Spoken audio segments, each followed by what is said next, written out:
You stand on the banks of the Nile just before dawn, toes curling in cool silt that squishes like unbaked bread dough.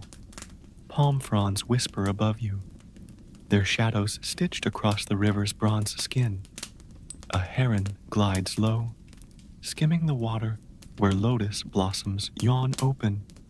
Somewhere, a donkey brays with the enthusiasm of a tax collector announcing audit season.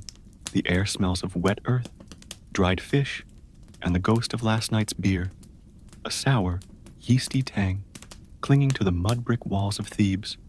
You're in the 14th century BCE, and Pharaoh Nebmatre has declared shoes illegal. Yes, really, not just sandals, but all footwear. Because nothing says divine connection like blistered soles on sun-scorched sandstone. You amble toward the city, passing a farmer knee-deep in irrigation canals. He's murmuring to his ox, something about ingrate bovines, and cheaper to hire a hippo. The major historical fact here? Egypt's entire agricultural cycle depends on the Nile's floods. A natural calendar so reliable, it makes Swiss clocks look indecisive. But today, you're not thinking about harvests. You're thinking about the royal decree nailed to a sycamore tree. Let no man, woman, or sacred cat place leather, reed, or gold between skin and soil. The gods feel through feet. It's signed with Nebmatre's cartouche, a fancy oval hieroglyph that looks like a loaf of bread hugging a chicken. An obscure cultural tidbit floats by. Egyptians believed the left foot was unlucky. Stepping into a room, right foot first, invited blessings. Left foot first, invited scorpions in your bedding. Now, barefoot, every step's a gamble. You pass a market stall selling garlic and grief amulets. The vendor winces as he shifts his weight. His heels are cracked like desert mudflats. Third customer this week, asking for onion poultices. He mutters. For feet. What's next? Lettuce insoles? You smile. It's the ancient equivalent of selling ice to penguins. Historians still debate whether Nebmatre's edict stemmed from genuine piety or a botched pedicure. Either way, you're here now, wincing as a rogue chickpea shell jabs your arch. Ahead, the avenue of sphinxes stretches toward Karnak Temple, where priests shuffle barefoot over stones hot enough to fry a lizard. Their faces are serene, but their toes curl like shrimp on a griddle. One young acolyte hops discreetly between patches of shade. A hieroglyphic hopscotch champion in training. You almost pity them. Almost. A royal herald marches by, banging a copper gong. Rejoice. The earth kisses your devotion, he chants, then whispers to his assistant, Where's that aloe salve I ordered? You spot a noblewoman's litter draped in linen curtains. Her dainty feet dangle inches above the ground, swaying like metronomes. Clever loophole. If your soles never touch dirt, are you technically violating the ban? The litter bearer's calloused feet tell another story. They trudge forward, faces glazed with the 1,000-yard stare of airport baggage handlers during holiday rush. The cheeky warning slips out before you can stop it. Honestly, you probably won't make it through this day without stepping on a dung beetle or stubbing your toe on a pyramid stone. But hey, at least you're closer to the gods, or at least closer to tetanus. If this journey soothes your modern worries, do us a kindness. Tap that like button and subscribe for more tales to unwind with. Your support keeps our papyrus stocked and our ink flowing. Drop a comment too. Where in the world are you listening? Toronto at midnight? Sydney at dawn? We're wrapped in the same ancient moonlight, you and I. Now let's ease into tonight's journey. The sun climbs higher, bleaching the sky pale blue. You follow a trail of crushed mint leaves toward the docks. Someone's lunch spilled, probably by a sandal-free sailor. Fishing boats bob like corks, their nets dripping silver. A cat twines around your ankles, purring like a poorly greased wheel. It eyes your toes thoughtfully. Don't. On the water, a barge piled with Nubian gold glides past. The rowers chant, their bare feet braced against the deck. Sweat drips onto wood, already warped by 100 sunrises. You catch a phrase, "O Nile, lift our blisters." It rhymes better in Egyptian. Nearby, a potter slaps wet clay onto his wheel. His feet pedal the turntable, leaving smudgy prints. "Best way to work," he insists, though his big toes bandaged with papyrus. "Feel the earth's pulse." You nod. It's either profound or profoundly unsanitary. Behind him, a mural shows Osiris judging souls, his own feet suspiciously hidden behind a reedy throne. Coincidence? Historians note he's the god of the underworld, not the underfoot. Still, makes you wonder. As noon approaches, shadows shrink into puddles of darkness. The stones underfoot radiate heat like bread ovens. You spot a scribe under a fig tree, dictating a letter. "Dear mother, send foot powder. Also, the mule's gout is..." He pauses, scratching his scalp with a reed pen. "What rhymes with swollen joints?" You murmur, "Disappoints?" He glares. "Poetry's hard when your souls are frying." The rhythm of the city lulls you. Grinding millstones, bleeding goats, a distant lute, plucking a tune about a lovesick crocodile. You lean against a sun-warmed wall, eyes heavy. Somewhere, Pharaoh Nebmatra pads across his palace, feeling every pebble, every crack, every god's whisper. You close your eyes. The Nile murmurs secrets to the land. You wake to the thok-thok-thok of a stonecutter's chisel, a sound as rhythmic as a heartbeat, if hearts beat in quarried limestone. The sun's shifted, stretching shadows eastward like taffy. Your feet protest as you stand, a pebbles lodged between your toes, tiny and spiteful as a misplaced comma in a love poem. You flick it toward the river. It arcs, glinting, before vanishing into the murk. Good riddance. Down at the dye merchant's stall, chaos blooms. Vats of indigo and saffron yellow bubble like witches' brews. The merchant, Kaaba according to his name plaque, dances barefoot around a spilled pot of Tyrian purple. 5 deben of squid ink, he wails. His assistant mops frantically. Feet stained the color of bruised plums. The major historical fact? Purple dye came from fermented sea snails. 10,000 snails yielded 1 gram of dye. It cost more than gold, smelled like rotten seafood, and now it's all over Kaaba's left heel. Irony wears many hues. You duck into a shaded colonnade. Cool stone soothes your soles. Here, a dentist examines a patient's molars, using bronze tools that look disturbingly like dessert forks. "Open wider," he coaxes. "Think of the Nile's bounty." The patient groans around a mouthful of fingers. An obscure cultural tidbit: Egyptians treated toothaches with ground mouse brains, applied with honey.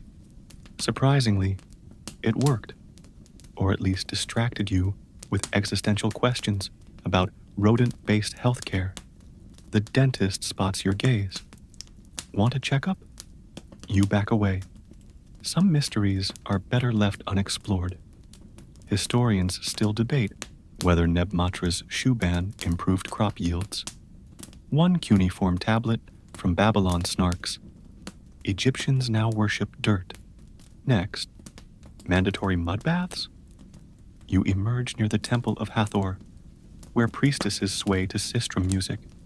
Their bare feet trace patterns on a mosaic of stars, dancing the sky's path, a novice explains, blushing when she stumbles. Her toes are henned with spirals. For protection, she whispers. Also, it hides the dirt.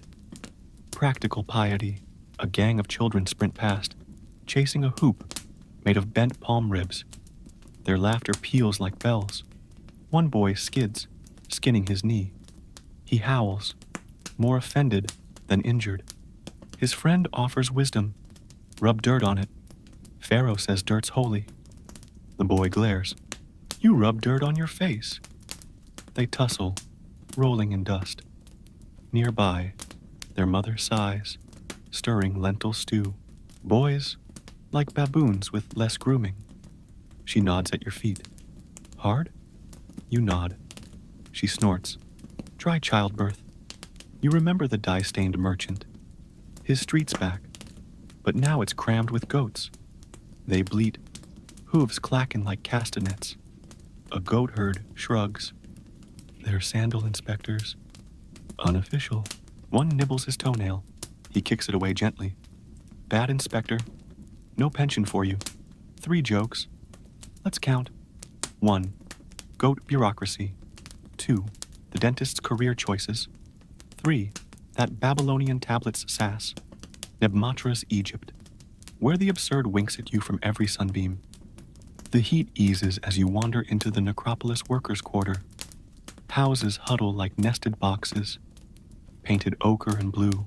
A baker slides flatbread from an oven, her feet dusted with flour. She offers you a piece. It's warm, chewy, flecked with cumin. Blessings of Isis, she says.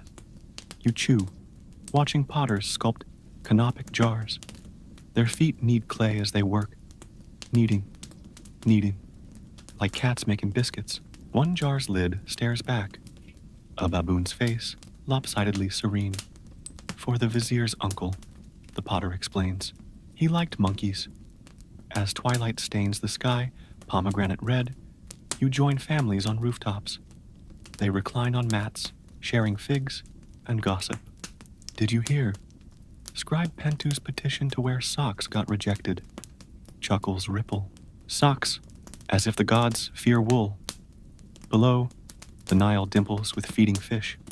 A child points. Look, Pharaoh's barge. Sure enough, Nebmatra's golden ship glides by. Oars dipping like heron beaks. Lanterns glow on deck. You squint. Is the Pharaoh massaging his feet? A servant kneels before him, kneading the royal souls. Nebmatra's face is ecstatic. You sip sour wine from a clay cup. Fireflies blink in the reeds. The wine's gritty. Strainer technologies still centuries away. A man strums a lyre, singing about a crocodile who fell in love with a lotus. Her petals were soft. His teeth were not. The melody wraps around you, slow as river currents. You wiggle your toes. They're filthy, scratched, oddly alive. The earth thrums beneath you, steady, patient, humming the oldest song. Somewhere, a dog barks. The stars prick through violet silk. You breathe. You wake to the distant bellow of a sacrificial bull, a sound like a broken tuba protesting its fate. Dawn stains the horizon, the pale pink of a water lily's underbelly. Your feet meet packed earth, still cool from the night, and you wince. Yesterday's adventures have left your souls tender as overripe figs. Outside, the city stirs. The scrape of brooms on stone, the sizzle of griddle cakes, and the rhythmic thump-thump of laundresses beating linen against rocks by the river. One calls to another, careful with the vizier's loincloth. He's sensitive. Her companion snorts. So's my back. Blame Pharaoh's holy ground policy. You shuffle toward the riverbank, passing the potter from yesterday. His bandaged toe now sports a jaunty clay cast shaped like a tiny pyramid. Innovation, he declares, pedaling his wheel with renewed vigor. Pyramid for stability, see? You nod. It's either genius or a cry for help. The major historical fact surfaces. Egypt's calendar revolved around 3 seasons: Akhet, inundation; Peret, growth; and Shemu, harvest. Right now, it's Peret, and the Nile retreats like a shy lover, leaving fields glistening with fertile mud. Farmers wade barefoot through the muck, planting barley seeds with toes curled like question marks. Feels like cold porridge, one grumbles. Sacred porridge, corrects his wife, elbowing him. An obscure tidbit floats by. Egyptians believed morning dew held healing properties. People collected it in ceramic bowls to treat eye infections. Or now, foot cracks. Near a shrine to Sekhmet, a priestess anoints a child's blisters with dew-dampened linen. Lioness goddess, spare this fool's feet, she chants. The child eyes her bandaged heels. Shouldn't you do your own first? Historians still debate whether Nebmatra's blisters inspired the shoe ban, or if it was a calculated power move to humble nobles. You pass a tax collector's office, where scribes hunch over papyrus, their ink-stained feet tucked beneath stools. One mutters a ledger entry. Farmer Happy paid 3 sacks emmer wheat. Note, complained about sacred pebbles in field. His quill hovers. Add, charged extra for theological skepticism. Dry bureaucracy at its finest. The dye merchant Kaaba is back, his purple-stained foot now adorned with gold dust veins to mimic marble. Artistic suffering, he proclaims. A customer eyes his creation. Does it come in turquoise? 3 jokes nest here. 1, the potter's toe pyramid. 2, sacred porridge. 3, Kaaba's metamorphosis into a walking statue. Nebmatra's Egypt, where pain becomes performance art. You recall the dentist's street. It's back, but quieter. A sign hangs, closed for emergency mouse brain sourcing. Relief. Nearby, a barber sharpens his razor on a leather strap, chatting with a sailor whose feet are mapped with scars. Pirates, you ask? Nah, the sailor sighs. Crab infestation on deck. Nippy little bastards. He points to a crescent-shaped mark. That one's named Osorkon. As the sun climbs, you seek refuge in a perfumer's shop. Jars of myrrh and frankincense line shelves, their scents thickening the air like honey. The perfumer, Neferet, kneads lotus oil into her cracked heels. Divine connection shouldn't smell like goat cheese, she grumbles. She offers you a dab of jasmine balm. It cools your skin, a minor miracle. Outside, the noblewoman's litter glides past again, her feet still dangling, spotless. Her bearers' soles, however, resemble topographical maps of the Red Sea coast. A commotion erupts near the temple, priests hauling a stone statue of Hathor. It slips, crushing a vendor's date basket. My fruit, he wails. A priest pats his shoulder. Rejoice. Hathor has blessed your sacrifice. The vendor stares at pulpy dates. Can she bless my rent too?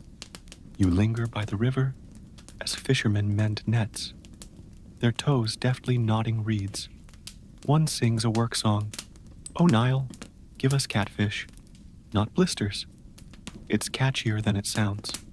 The water glints, carrying reflections of bare feet, hungry gulls, and the ever-watchful heron. You dip your toes in. The cool rush is a benediction. Noon arrives like an uninvited in-law, blunt, hot, and demanding attention. Shadows retreat under colonnades, and the stones radiate heat with the enthusiasm of a baker's oven at peak hour. You take shelter beneath a sycamore, its leaves whispering secrets older than Nebmatra's great-grandfather's mummy.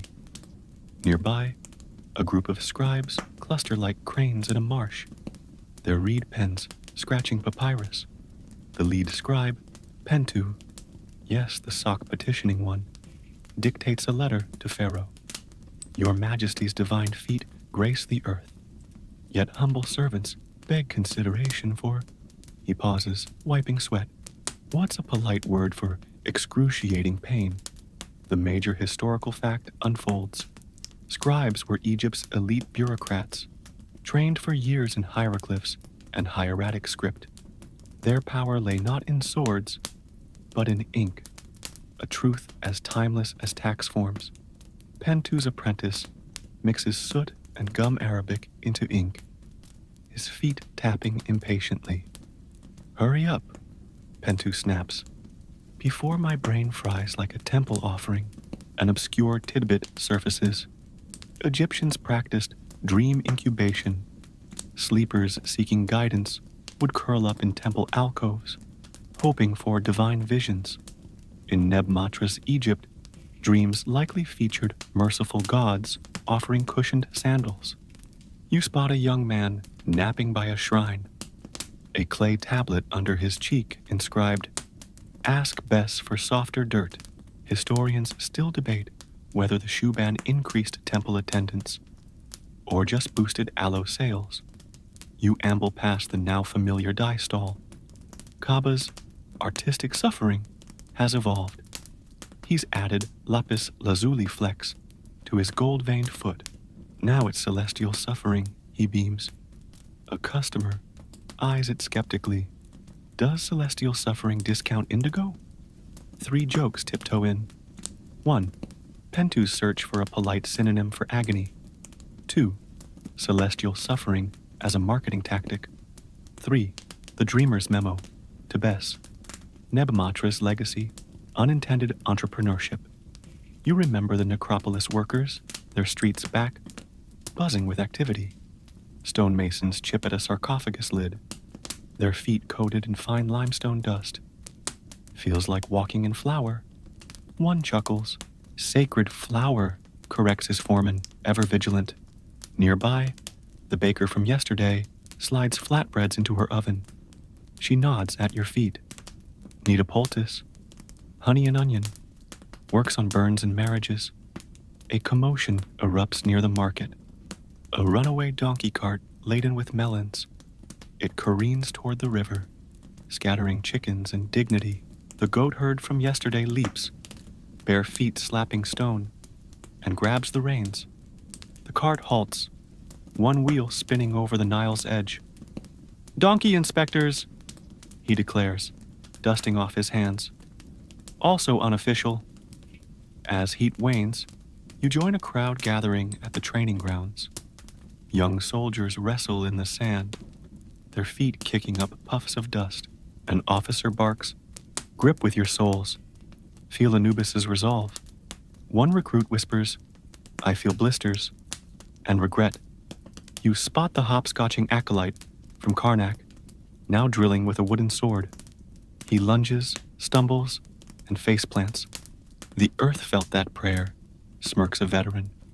Sunset bleeds gold and violet across the sky. You climb to a rooftop where families share lentil stew. The lyre player from last night plucks a mournful tune about a scarab beetle who lost its dung ball. "Oh, fate, why roll away?" he croons. A child tugs your sleeve. Look, below, Pharaoh's barge glides past again. Nebmatra stands at the prow, barefoot on gilded wood. He raises his arms, basking in adoration, then wobbles, grabbing a guard's shoulder. The guard's expression screams, "I don't get paid enough for this." You recline, sipping pomegranate juice. Fireflies ignite like tiny stars fall into earth. The stones beneath you hum with residual warmth, a lullaby older than gods. Somewhere, a frog croaks. The Nile whispers back. You close your eyes. The world narrows to breath, and earth, and the quiet ache of souls pressed against history. The night air cools, like wine poured over hot stones. You drift into sleep, to the lullaby of frogs chanting in the reeds, a chorus of tiny, rasping throats praising the moon. Before dawn, you're woken not by sunlight, but by the slap-slap of fishermen's nets unfurling over dark water. Mist hangs low, swallowing the far bank of the Nile. Your feet touch dew-slicked grass, each blade cold and sharp as a scribe's freshly cut reed pen. Somewhere, a night heron croaks a final protest before day claims the sky. You follow the scent of baking bread toward the temple of Amun's outer kitchens. Bakers shuffle in the half-light, their bare feet leaving ghostly prints on the damp flagstones. One yawns, stretching arms skyward. Another day, he grumbles to his apprentice kneading dough. Another chance to step on a sacred beetle. The apprentice flinches, glancing down. Did I tell you about my dream? Giant scarab crushing my feet. The baker scoffs. Tell it to the dream interpreters. They charge extra for literal nightmares. Major historical fact. Egyptians documented over 200 dream symbols. Falling teeth meant impending loss. Falling feet? Probably just reality under Nebmatra. You pass the dream incubation shrine from yesterday. The young man is gone, but a votive clay foot model remains. Crudely sculpted, with a papyrus scrap tucked underneath. Bess, make stones softer, or Pharaoh disappear. Either works. Obscure tidbit. Temple kitchens, recycled sacred bread. Stale loaves went to feed sacred fish in temple ponds. Hieratic script carb loading for holy carp. At the fish pool, a priestess scatters crumbs with the solemnity of conducting ritual. Eat, blessed ones, she murmurs. Grow fat for Thoth's scales. A carp surfaces, gulping air with an expression of profound indifference. Historians still debate whether Nebmatra's own dreams inspired the decree, or if he simply hated cobblers. You circle back toward the dye merchant street. Kaaba's celestial foot art now features tiny silver stars glued between the lapis flecks. For nightly divinity, he explains, wincing as he shifts weight. A customer prods a vat of ochre dye. Does celestial suffering come in the sunset orange? 3 jokes shimmer like heat haze. 1. The baker's sacred beetle quip. 2. Carp indifference to holiness. 3. Kaaba's evolving podiatric performance art. Egypt's absurdity remains blessedly consistent. You recall the potter's street. It's back. His pyramid toe cast is chipped but intact. Today, he's crafting foot-shaped oil lamps. For night vigils, he beams. Light guides the soul. His assistant mutters, or sets your mat on fire. Nearby, Scribe Pentu limps past, clutching a papyrus scroll like a shield. Petition version 12, he sighs. Humble request for woven grass, toe caps. Non-leather, non-gold, purely practical. He spots you. Think, toe cap? Sounds regal enough. As the sun bleaches the sky, you join pilgrims heading to the lesser shrine of Buto. The path is strewn with flint shards to test devotion, a priest announces cheerfully. Pilgrims hop like agitated herons. One woman hisses, "My devotion's currently debating murder." At the shrine, a dream interpreter in leopard skin robes listens to a farmer's vision. "I saw onions growing from my heels." The interpreter strokes his chin. "A sign. The earth claims you. Plant barley barefoot tomorrow." The farmer groans. "But I do. Every day." Cheeky warning slips in. "You probably won't make it through this pilgrimage without donating blood to the dust. But hey, free tetanus boost from the earth gods. If these tales ease your restless nights, help us keep the stories flowing. Tap that like button and subscribe for more journeys into the quietly bizarre past. Where are you listening? Lisbon at midnight? Kyoto at dawn? We're all walking different paths under the same ancient stars. Now, back to the blistered pilgrimage. The pilgrims cluster at Buto's entrance, washing feet in a stone basin. The water swirls with dirt and dried blood, a devotional soup. A priest pours vinegar over a man's gashed soul, cleanses the spirit. The man's howl suggests otherwise. Inside the dim shrine, serpent statues coil in niches. You press your forehead to cool stone, inhaling the scent of myrrh and desperation. A whisper echoes. Oh, Wadjet, just fewer pebbles tomorrow. Noon finds you sprawled in the papyrus thickets west of Thebes, hiding from the sun like a fugitive from Ra's wrath. Dragonflies stitch the air above stagnant pools. Your feet dangle in water, thick with green algae. Holy moss, a passing hermit calls it. He's knee-deep, gathering reeds. For sandals I'll never wear, he sighs. Old habits. His toes are gnarled as tree roots. You wade toward the Nile's main channel, mud squelching between your toes like wet clay. Near the riverbank, surveyors stretch knotted ropes across newly exposed fields. Flood receded 3 cubits faster this year, calls the lead surveyor, his feet planted in the muck. Major historical fact. Egypt's Nilometer measured flood levels to predict harvests. High water meant prosperity, low water meant rationing, and blaming whichever god was currently out of fashion. Obscure tidbit, farmers sang to their crops, specific melodies for barley, lively, versus flax, mournful, because processing flax involved soaking rotten stems, a smelly affair. An old man croons to emmer wheat, grow tall, sweet stalks, hide the damn thistles. His grandson giggles, stomping mud holes. Grandpa's hymn needs work. Historians still debate whether the shoe ban caused a spike in parasitic worm infections.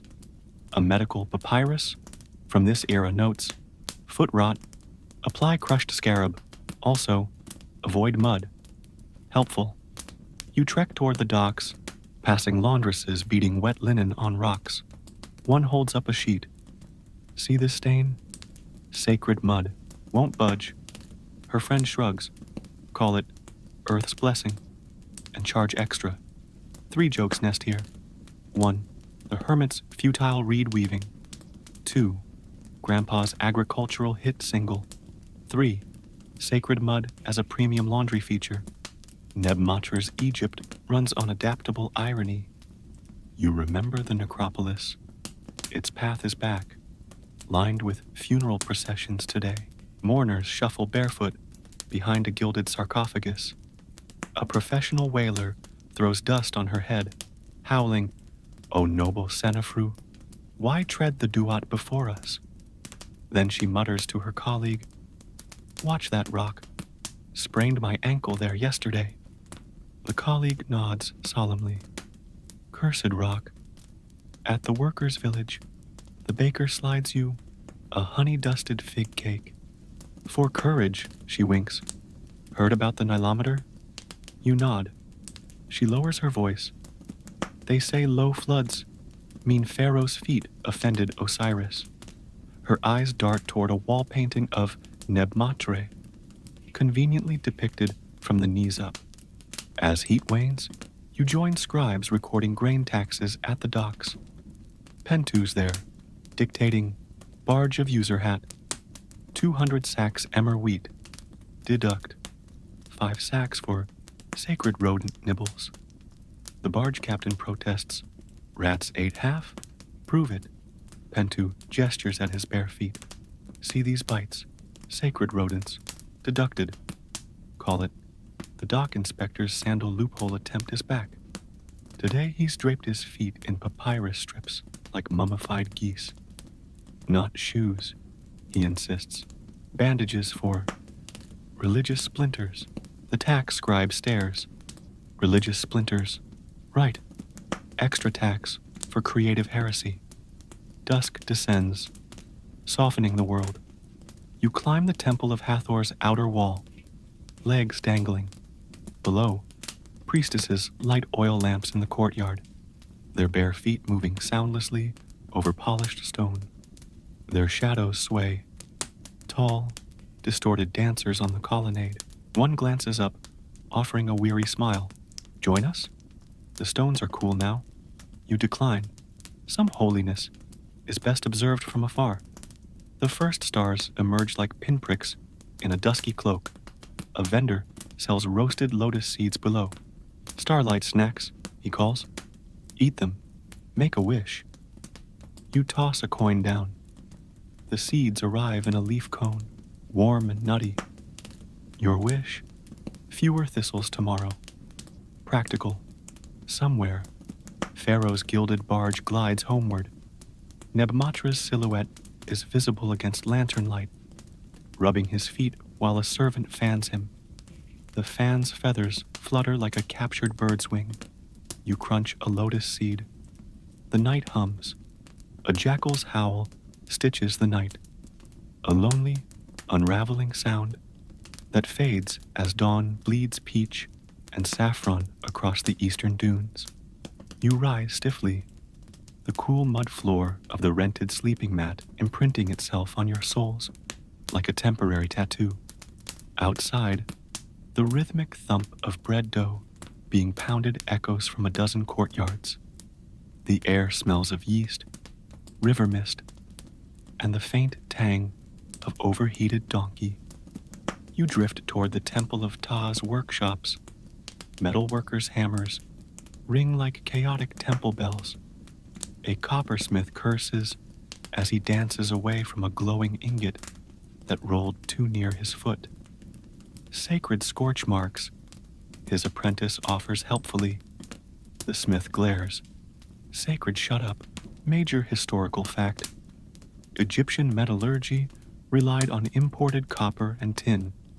Ships braved the Mediterranean's great green for months, hauling back ingots heavier than a scribe's regrets.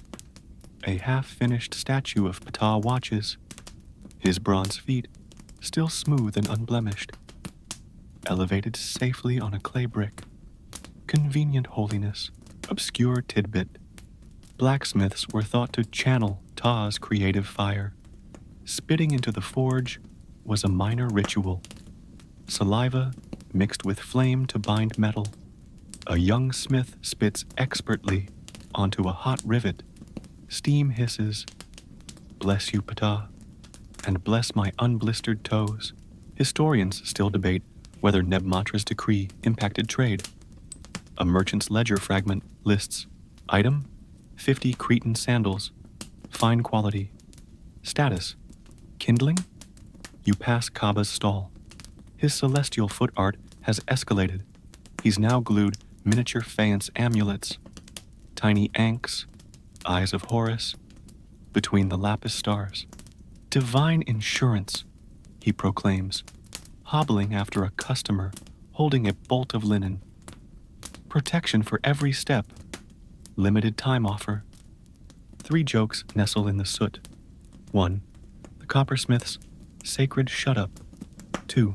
Ptah's conveniently elevated feet. 3. Kaaba's foot becoming a walking shrine bazaar. Egypt's hustle adapts. You recall the docks. They're back, bustling louder than ever.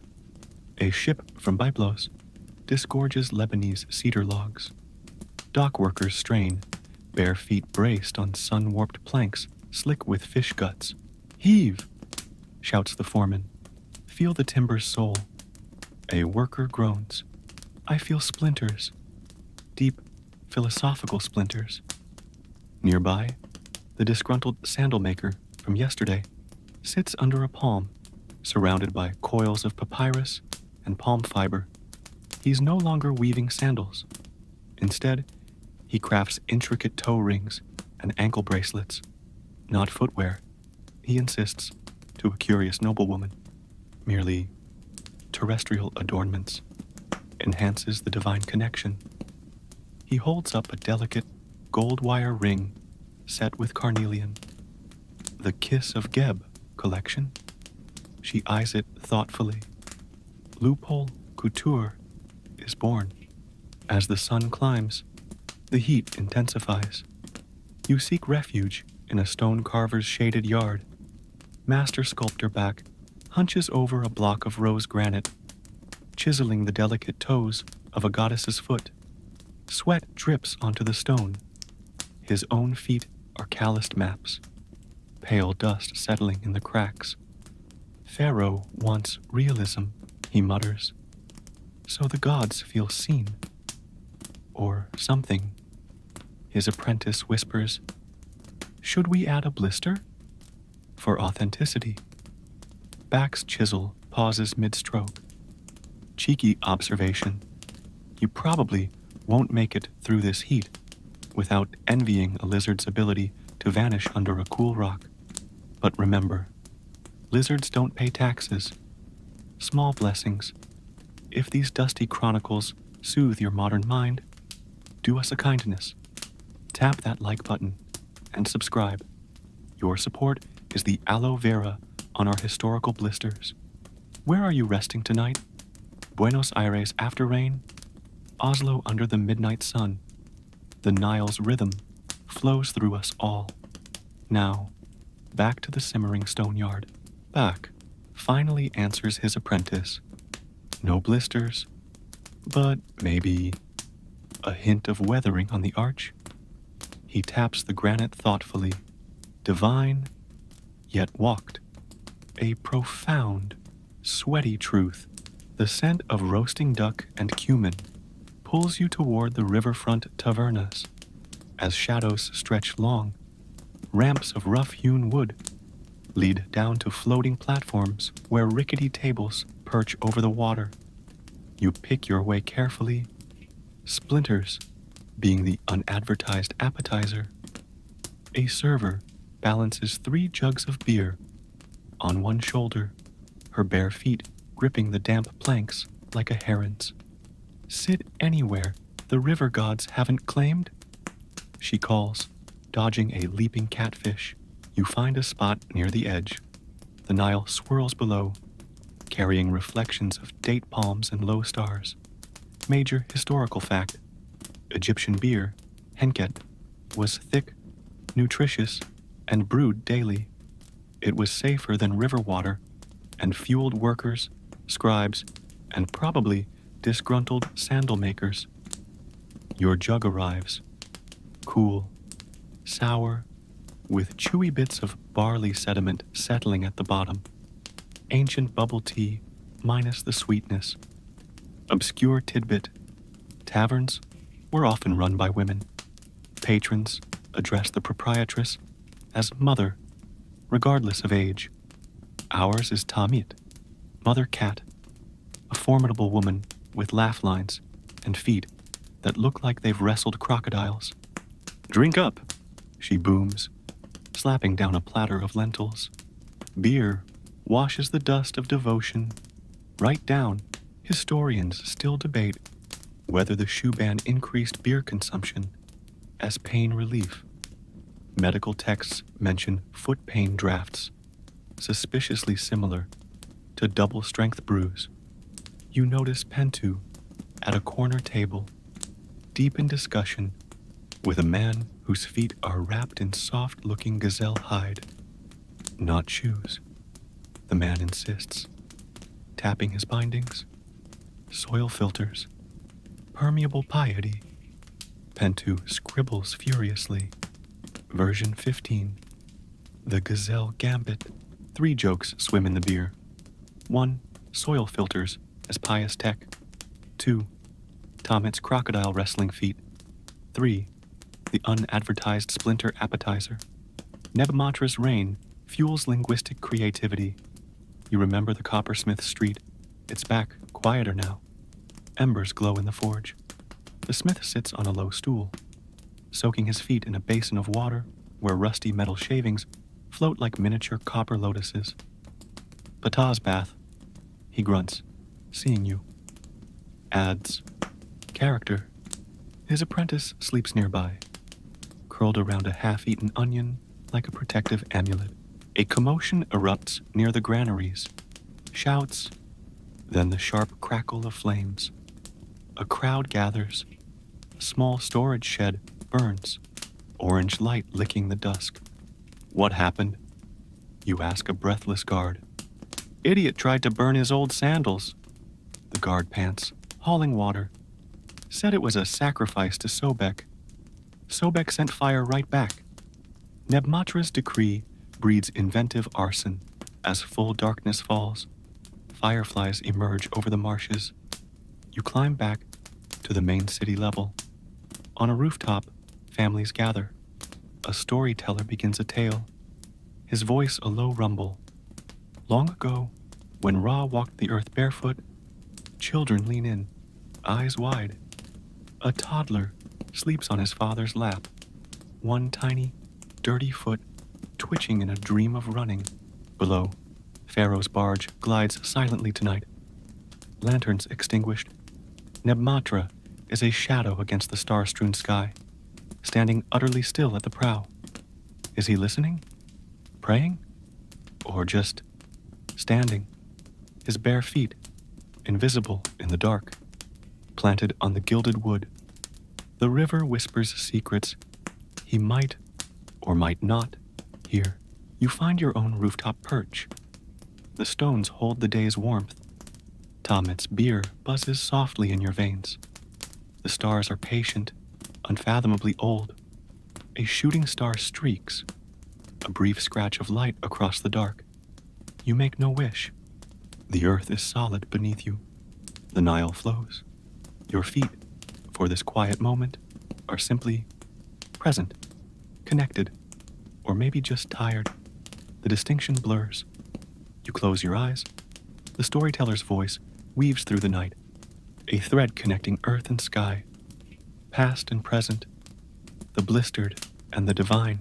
A dry wind sighs through Thebes before dawn, carrying the scent of distant desert and the faint, metallic tang of the copper workshops. You wake to the sound of 1,000 sparrows bickering in the sycamores, tiny bureaucrats arguing over grain rights. Your feet meet the packed earth floor, already warm. Today feels heavier, like damp linen clinging to skin. The air thrums with anticipation. Akhet, the season of inundation, is late. You drift toward the temple of Khnum, god of the Nile's source. Priests stand waist deep in the receding river, chanting hymns while scooping water into golden jars. Their bare feet sink into the silty bank, toes disappearing like roots. "O happy, fatten yourself," intones the high priest, his voice cracking. The river laps lazily, indifferent. Major historical fact. Egyptians believed the Nile's flood originated from caverns beneath Elephantine, where Khnum molded humanity, and the river's flow on his potter's wheel. Right now, Khnum's wheel seemed stuck. Obscure tidbit. To encourage the flood, people threw offerings, figs, honey cakes, even small clay models of sandals, into the river. Symbolic appeasement or bitter irony? You watch a farmer toss a perfect miniature papyrus sandal. It bobs twice, then sinks. He sighs. Hope he likes the style. Historians still debate whether Nebmatra's decree worsened the anxiety over the missing flood. A graffiti scrap near the docks reads, "Pharaoh's feet, shark drought, discuss." You pass Kaaba's stall. His celestial foot art is gone. Instead, he's weaving thick reed mats. "Terrestrial interface platforms," he announces. "Kneel upon them. Feel the earth through the reeds. Not shoes. Totally legal." A priest eyes one skeptically. Does it come with a theology certificate? 3 jokes nest in the tension. 1. The sinking sandal offering. 2. Kaaba's terrestrial interface rebrand. 3. The graffiti's blunt academic prompt. Egypt's wit endures, drought or not. You recall the baker's street. It's back, but the air smells of ash, not bread. The communal oven is cold. Rationing, she mutters, scrubbing an empty kneading trough. Low river means low grain. Pharaoh says barefoot austerity brings divine favor. She spits into the dust. Favor tastes like hunger. Her flour-dusted feet look unnaturally pale. As the sun climbs, you join the crowd gathering at the Nilometer, a stone staircase descending into the river, marked with cubit lines. The lead surveyor wades in, water swirling around his knees. He reads the level etched on the stone. 7 cubits and 1 finger. A collective groan ripples through the crowd.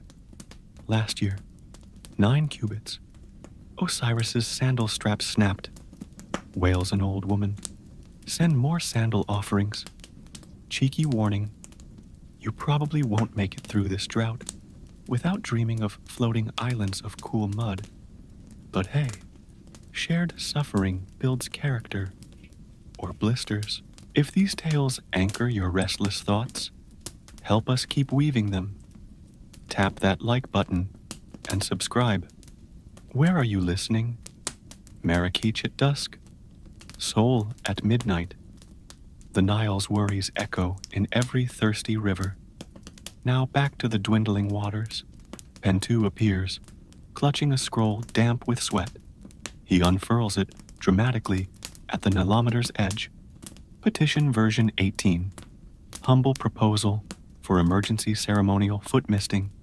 Water-sparing method enclosed. A guard gently steers him back. Not now, scribe. Pentu's shoulders slump. His petition flaps in the hot breeze like a wounded bird. Noon is a hammer blow. Heat shimmers above the bleached stones of the Temple of Ra. You take shelter in the Hall of Records, where cool, dim silence presses like wet linen against your skin. Scribes hunch over papyrus, scrolls in pools of light falling from high clear-story windows. Dust motes dance in the sunbeams, tiny, frantic universes. The chief archivist, a man whose eyes are the color of dried papyrus, points a bony finger. You, don't touch anything, especially with those. He eyes your feet. Major historical fact. Archives stored everything. Tax records, grain yields, star charts, even complaints about noisy neighbors. Weaver Nefru's loom clatters all night. Punish him, O vizier. Knowledge was power. Meticulously filed. Obscure tidbit. Scribes corrected errors by licking papyrus and scraping off ink. A sour taste, but cheaper than new sheets. You watch an apprentice grimace as he licks away a misspelled happy.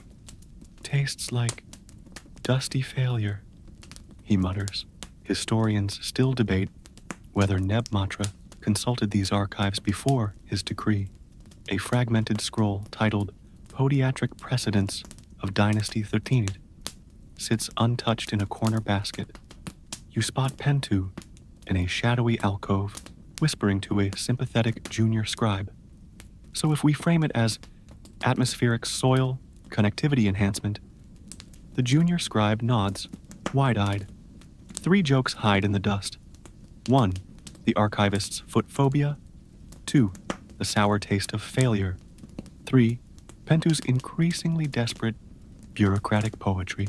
You remember the fishermen's docks? They're back, quieter now. Shallow water means fewer boats. An old fisherman sits mending nets, his toes expertly teasing apart knotted cords. He nods toward the sluggish river. Catfish are hiding. Smart fish. He lowers his voice. Heard the palace cooks bought a crocodile yesterday. Expensive protein. Obscure tidbit number 2. Egyptians believed catfish were created from Ra's tears. Eating one was borderline theological. As the sun slants westward, You climb the steep path to the temple of Hathor's roof. Priests are setting up slender cedarwood viewing platforms. Deacon watch, explains a priestess, her feet silent on the hot tiles. We track the stars that rule the hours of the night. To predict, she glances toward the thin river. Things. Major historical fact number 2. Egyptians divided the night into 12 hours, based on the rising of 36 deacon stars. Timekeeping was celestial ballet. You squint at the horizon, where the first star, Sopdet, Sirius, will soon rise, herald of the flood. If she rose, dusk bleeds indigo and copper. The priests chant softly, eyes fixed on the eastern sky. Below, the city holds its breath. Cooking fires flicker like earthbound stars. No laughter carries. Even the donkeys seem subdued. You spot Neb Matre's litter approaching the temple.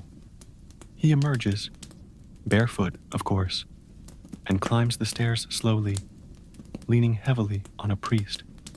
His face is drawn, feet pale against the dark stone. He stares east, lips moving silently. Is it prayer or bargaining? A gasp ripples through the priests. A single, brilliant point of light pierces the twilight above the eastern hills. Sopdet, she shines, fierce and clear. The priestesses raise their sistrums, the sound like shaken silver. Sopdet rises, cries the high priest. Hail the flood. Relief floods the rooftop, warm as wine. Tears streak the chief archivist's dusty cheeks. Pentu scrambles to write, dropping his scroll. It unfurls down the steps like a clumsy serpent. You look down at the city. A roar builds. Voices, drums, the clatter of pots, spreading from the riverbank upward. People pour into the streets, dancing, weeping, shaking rattles.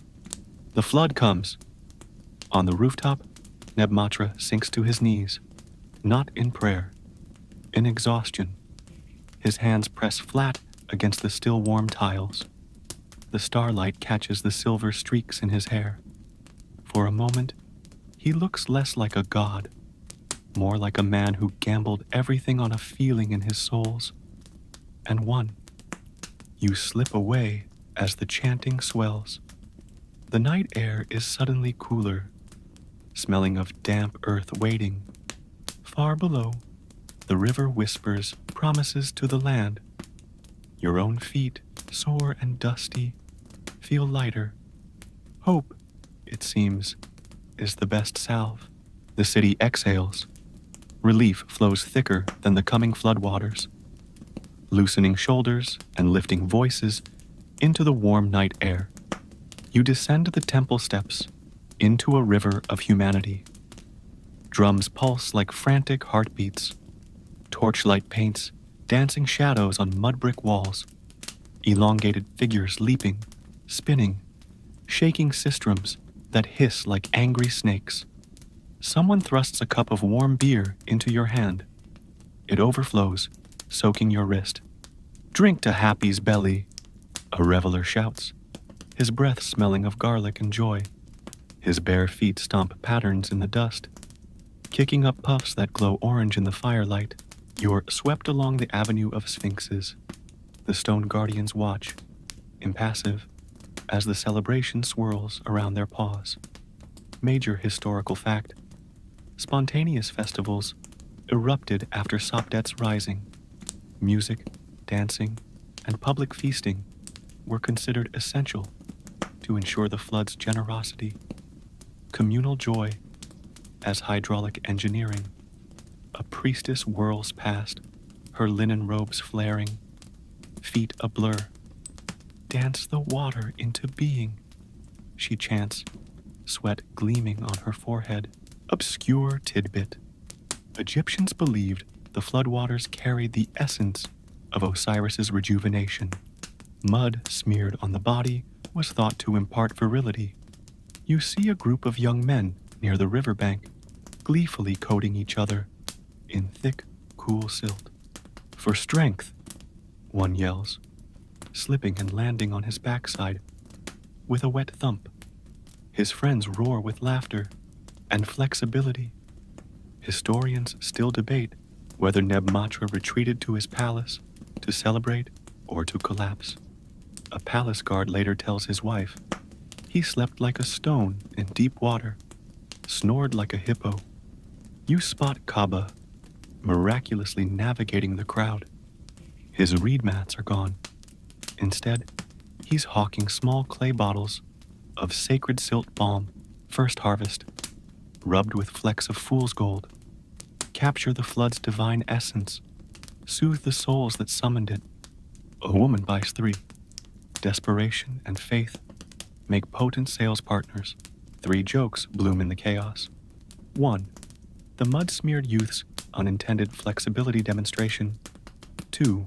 Kaba's first harvest silt balm, harvested approximately 5 minutes prior. 3. The image of Pharaoh's hippo-esque slumber. Egypt celebrates with earthy pragmatism. You remember the cold oven at the baker's street. It's back and roaring. The baker kneads vast troughs of dough, her flour-dusted feet tapping a happy rhythm. Grain barges are coming, she sings.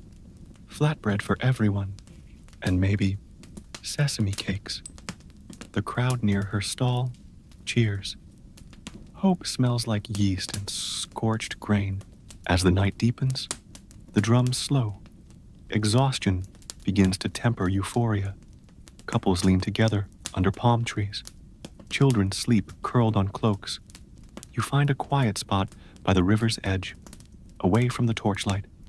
The Nile whispers now, a different sound, fuller, heavier, a low hum beneath the fading celebration. You dip your toes. The water feels expectant, cooler. A small procession winds down to the bank. Priests carrying the golden jars filled at dawn. With solemn chants, they pour the Nile water back into the Nile. A symbolic return, a completed circuit. What is given shall be returned tenfold, the high priest intones. The water merges seamlessly. Cheeky observation. You probably won't make it through this night without someone stepping on your foot in a joyful jig. Consider it a blessing in disguise, shared exuberance, shared tender toes. If these whispers from the past ease your journey to sleep, help us keep the stories flowing, tap that like button and subscribe. Where are you resting? Vancouver under rain? Cairo under stars? The same ancient river of stars flows above us all. Now, back to the waiting riverbank. A fisherman's lantern bobs further out. He's setting nets. Early catch tomorrow, he calls softly. Fat fish, thanks to Happy. His faith is a quiet counterpoint to the spent revelry. You lie back on the cool sand. The stars, briefly dimmed by torchlight, blaze anew. Sopdet winks directly overhead. The earth beneath you feels alive, thrumming with the promise of water, yet unseen. You close your eyes. The Nile's murmur is a lullaby older than time. Dawn arrives, not with a fanfare of light, but with a sigh, a thick, damp mist rolling off the river, swallowing sound and softening edges. You wake chilled, gritty sand pressed into your skin. The revelry is gone, replaced by a different kind of energy, focused anticipation. The river's whisper has deepened into a low, persistent shush, like a mother hushing a restless child. Farmers are already at the water's edge, toes testing the current. Stronger, murmurs one, squinting south. Hear it? That's the voice of the distant hills. Major historical fact. The flood surge took weeks to travel from Ethiopia's highlands to Lower Egypt. Thebes felt it first. A rising murmur, a change in the water's taste, less salty, more earthy, and the arrival of green water, carrying fertile silt. You wade in. The current tugs playfully at your ankles. The water is different, cooler, cloudier, smelling of wet rock and deep earth. Tiny particles brush your skin. Obscure tidbit. Egyptians called the first fertile silt the black gold of Kemet. They believed it contained the powdered flesh of Osiris. You watch a farmer scoop a handful, letting the dark, glistening mud ooze through his fingers. Life itself, he whispers reverently, then adds, good for radishes. Historians still debate the exact timing. Nebmatra resumed wearing sandals after the flood arrived, if he ever stopped. A fragmentary palace laundry list from this period notes, royal foot wrappings, linen, scented, 12 pairs, urgent. You spot Pentu near the Nilometer, not with a petition, but with a measuring rod. He's assisting the surveyors, calling out marks with uncharacteristic gusto. 8 cubits, and rising, significantly rising. His bare feet are buried in the newly soft mud, looking almost content. 3 jokes drift on the mist. 1, the farmer's divine silt, radish connection. 2, the implication of urgent royal foot wrappings. 3, Pentu's transformation into a cheerful hydrologist. Crisis averted. Bureaucracy adapts. You remember Kaba's stall. It's back, transformed. Gone are the dyes and balms. He's now selling small, woven reed baskets filled with first fruit flood silt, guaranteed blessed. A priest inspects one, raising an eyebrow. Certified by whom? Kaba beams. By the river itself, Holy One. Feel the divine grit. The priest sighs, and buys too. Faith, commerce, and fertile mud make an irresistible trio. As the morning wears on, the mist burns away. The change is undeniable. The Nile swells, creeping up the stone steps of the Nilometer, swallowing the lower cubit marks. The water's edge is a hive of activity. Men with long poles prod the banks, testing stability. Women gather floating reeds for basket weaving. Children shriek, chasing tiny frogs displaced by the rising water. Call it, the noblewoman's litter is back, but stuck. The bearers struggle, feet sinking deep into the newly saturated bank near the docks. Push, she commands from within the curtains, her voice muffled. Feel the earth's embrace. One bearer mutters, feeling more like the earth's death grip. By midday, the first true green water arrives. A visible, swirling front of darker, sediment-rich water pushing against the clearer flow. People line the banks, silent now, watching the lifeblood of their world advance. A ripple of awe passes through the crowd. An old man drops to his knees in the mud, tears cutting tracks through the dirt on his face. Happy comes, he breathes. You stand with them. The water swirls around your calves, stronger now, insistent. It carries the smell of mountains and decay and rebirth. Tiny fish dart through the murk. A waterlogged branch bumps against your leg.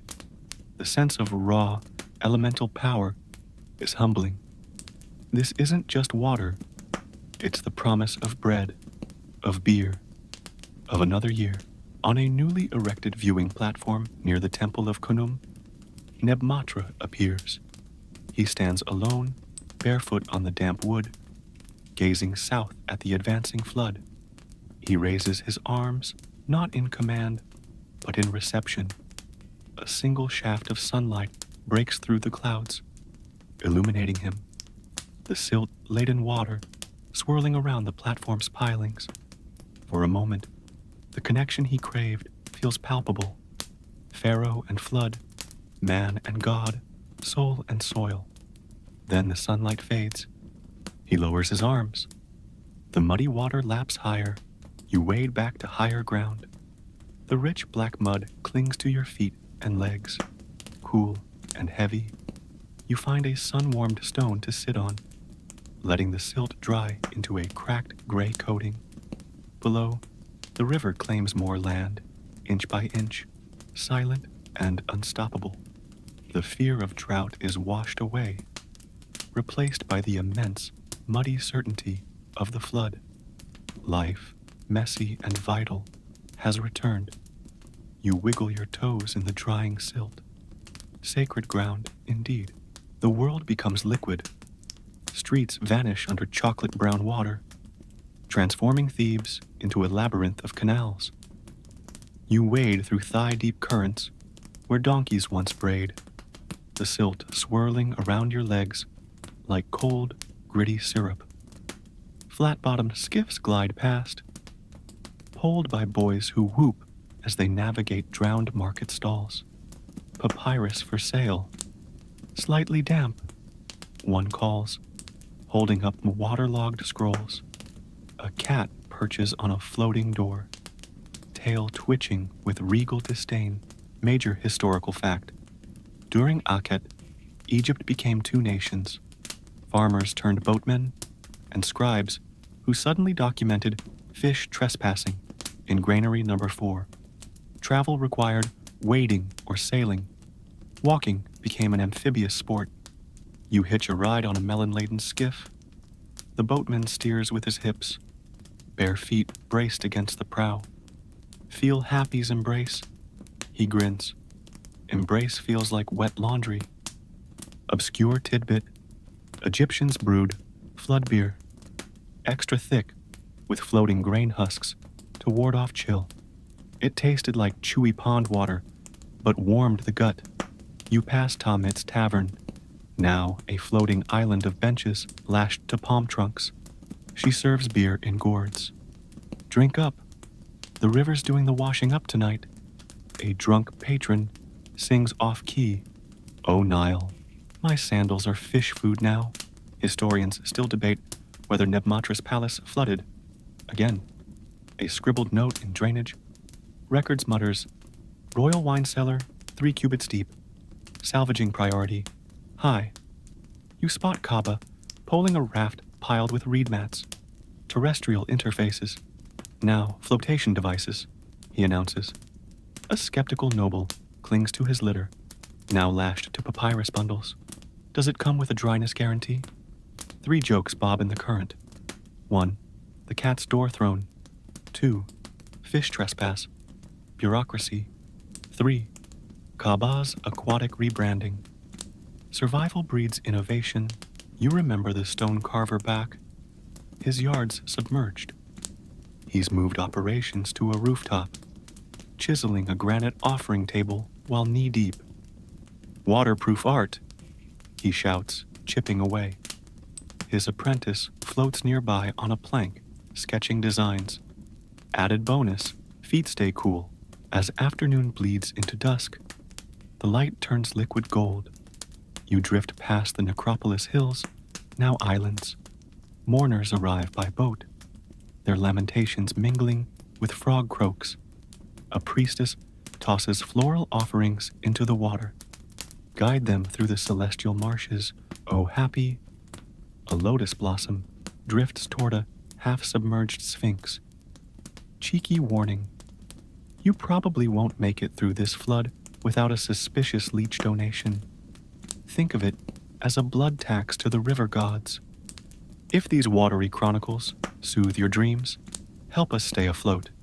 Tap that like button and subscribe. Where are you drifting tonight? Amsterdam's canals? Bangkok's floating markets? Water connects all worlds.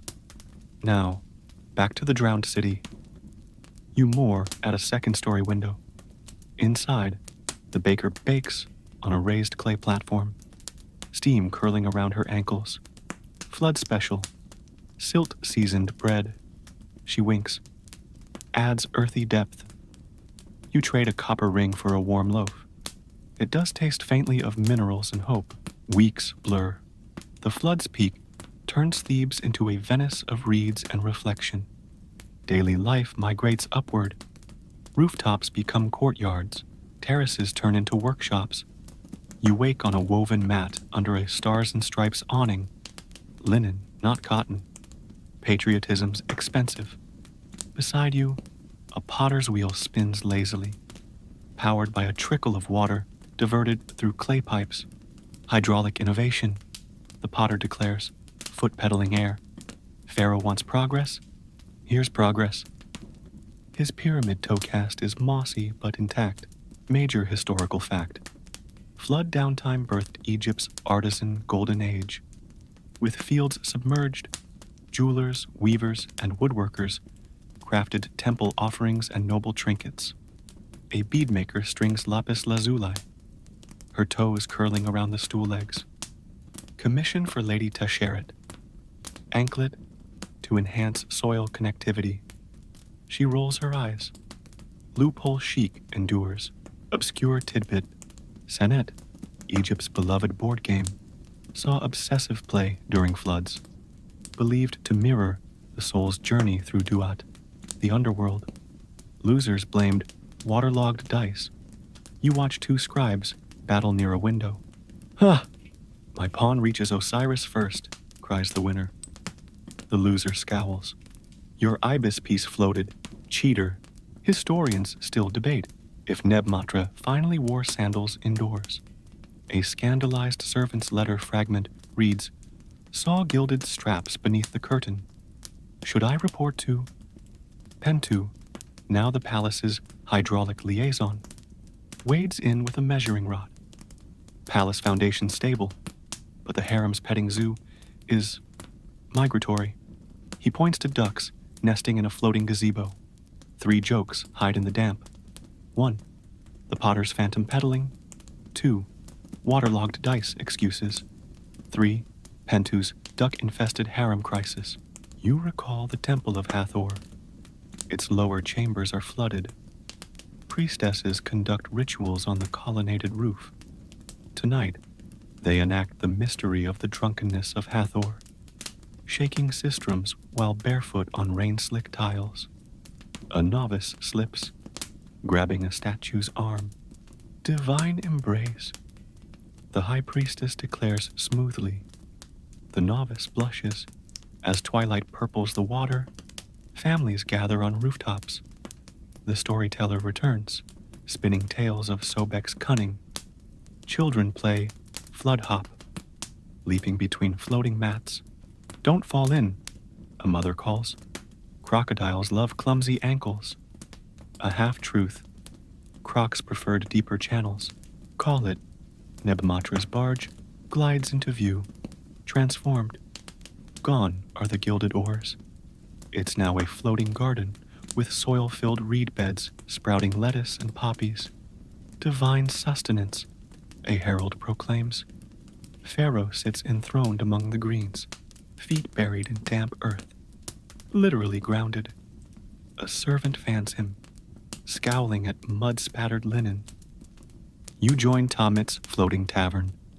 She serves duck stew. From the harem's migratory flock, eat, the river provides.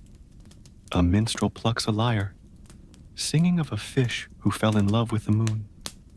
Her light was silver, his scales were blue. He swam too high, the heron knew. Later, you float on your back, staring at the stars. The water holds you, silent and cool. The city's reflection shimmers below. Upside-down torches, distorted constellations. For a moment, you hang between 2 skies. Then a frog croaks nearby, shattering the illusion. Reality is wet, muddy, and teeming with life. You paddle toward a half-submerged palm, haul yourself onto its trunk, and let the Nile rock you to sleep. The Nile's swollen breath begins to recede, inch by patient inch. The brown waters retreat, leaving behind a gleaming, fecund darkness. You wake to the sound of mud cracking, 1,000 tiny sighs, as the earth drinks its fill and dries its skin. Dawn air carries the scent of wet loam and bruised reeds. Farmers already wade through knee-high sludge where streets once lay, their bare feet sinking with satisfying schlorps. Like walking in warm honey, one grunts, hefting a basket of barley seeds. Sacred honey, corrects his wife, scattering seeds with a practiced flick of her wrist. Major historical fact. The recession of Akhet signaled the season of Peret, growth. Farmers raced to sow before the mud-baked brick hard. Precision mattered. Barley here, flax there, emmer wheat where the silt lay thickest. A boy follows his father, dropping seeds into heel prints, foot-shaped futures, he chirps. Obscure tidbit, Egyptians planted small faience, scarab amulets, with the first seeds, symbols of Capri, the dawn sun god, who pushed renewal into being. You watch a woman tuck a blue-glazed beetle into the muck beside a furrow. Grow strong, little sun pusher, she murmurs. Historians still debate whether Nebmatra walked the emerging fields himself that season. A field overseer's note, scribbled on a potsherd, complains, royal visit delayed, mud too undignified. Suggest symbolic silt offering instead. You spot Pentu, now agricultural logistics coordinator, ankle deep in muck, consulting a papyrus map. Barley quadrant gamma needs reseeding. Heron disturbance. He points to webbed footprints pillaging a seed line. 3 jokes sprout in the mud. 1, the boy's foot-shaped futures. 2, Pentu's war on herons. 3, the overseer's undignified mud memo. Rebirth is messy business. You remember back the stone carver? His yard reemerges, coated in a slick, gray plaster of dried silt. He scrapes it away with a wooden trowel, revealing half-carved goddess toes. Hathor's pedicure, he chuckles. His apprentice floats a reed raft piled with silt. Sacred sculpting medium. Back considers it. Too gritty for noses. Good for garden paths. As the sun climbs, the mud transforms. What was slick becomes sticky, then firm. By midday, it's warm and crumbly underfoot, cracking in geometric patterns, like a giant's dried paint. You join a line of workers hauling water jugs to newly sown fields. The earth tugs at your soles with each step. A thirsty, insistent kiss. Cheeky warning, you probably won't make it through this planting without resembling a walking mud sculpture. Embrace it. Earth's makeup is the trendiest this season. If these slow unfolding stories root your thoughts in calm, help us keep nurturing them. Tap that like button and subscribe. Where are you sinking into relaxation? Mumbai monsoons, Arizona desert dusk. Earth's rhythms wear different skins, same heartbeat. Now, back to the baking fields. Near the dike gates, engineers channel the last purposeful puddles into irrigation ditches. A child's clay ox cart lies abandoned, half submerged in hardening mud, fossilized mid-journey. Kaaba arrives, not with reed mats, but palm frond parasols. Terrestrial shade enhancers, he announces, protect the divine connection from excessive solar devotion. A sun-scorched farmer buys 3. Life contracts back to the land. The flood's memory lingers only in the emerald shock of new growth and the persistent, damp smell behind mud brick walls. You walk the raised path between fields now, soles brushing feathery barley shoots. The earth feels different, warmer, firmer, alive with the buzz of dung beetles and the snip-snip of bronze sickles. Harvest isn't for months, but already there's a taut energy, a hum beneath the soil. Major historical fact, Pharaoh was a season of constant vigilance. Canals needed dredging, young crops needed protection from locusts, mice, and the occasional hungry ibis. Scarecrow duty rotated among village children, a coveted job involving clappers and impressive yelling. Ha! Take that, wheat thief! A boy shrieks at a startled sparrow. His sister rolls her eyes. Divine intimidation needs work. Obscure tidbit. Farmers sang growth encouragement, songs directly to seedlings.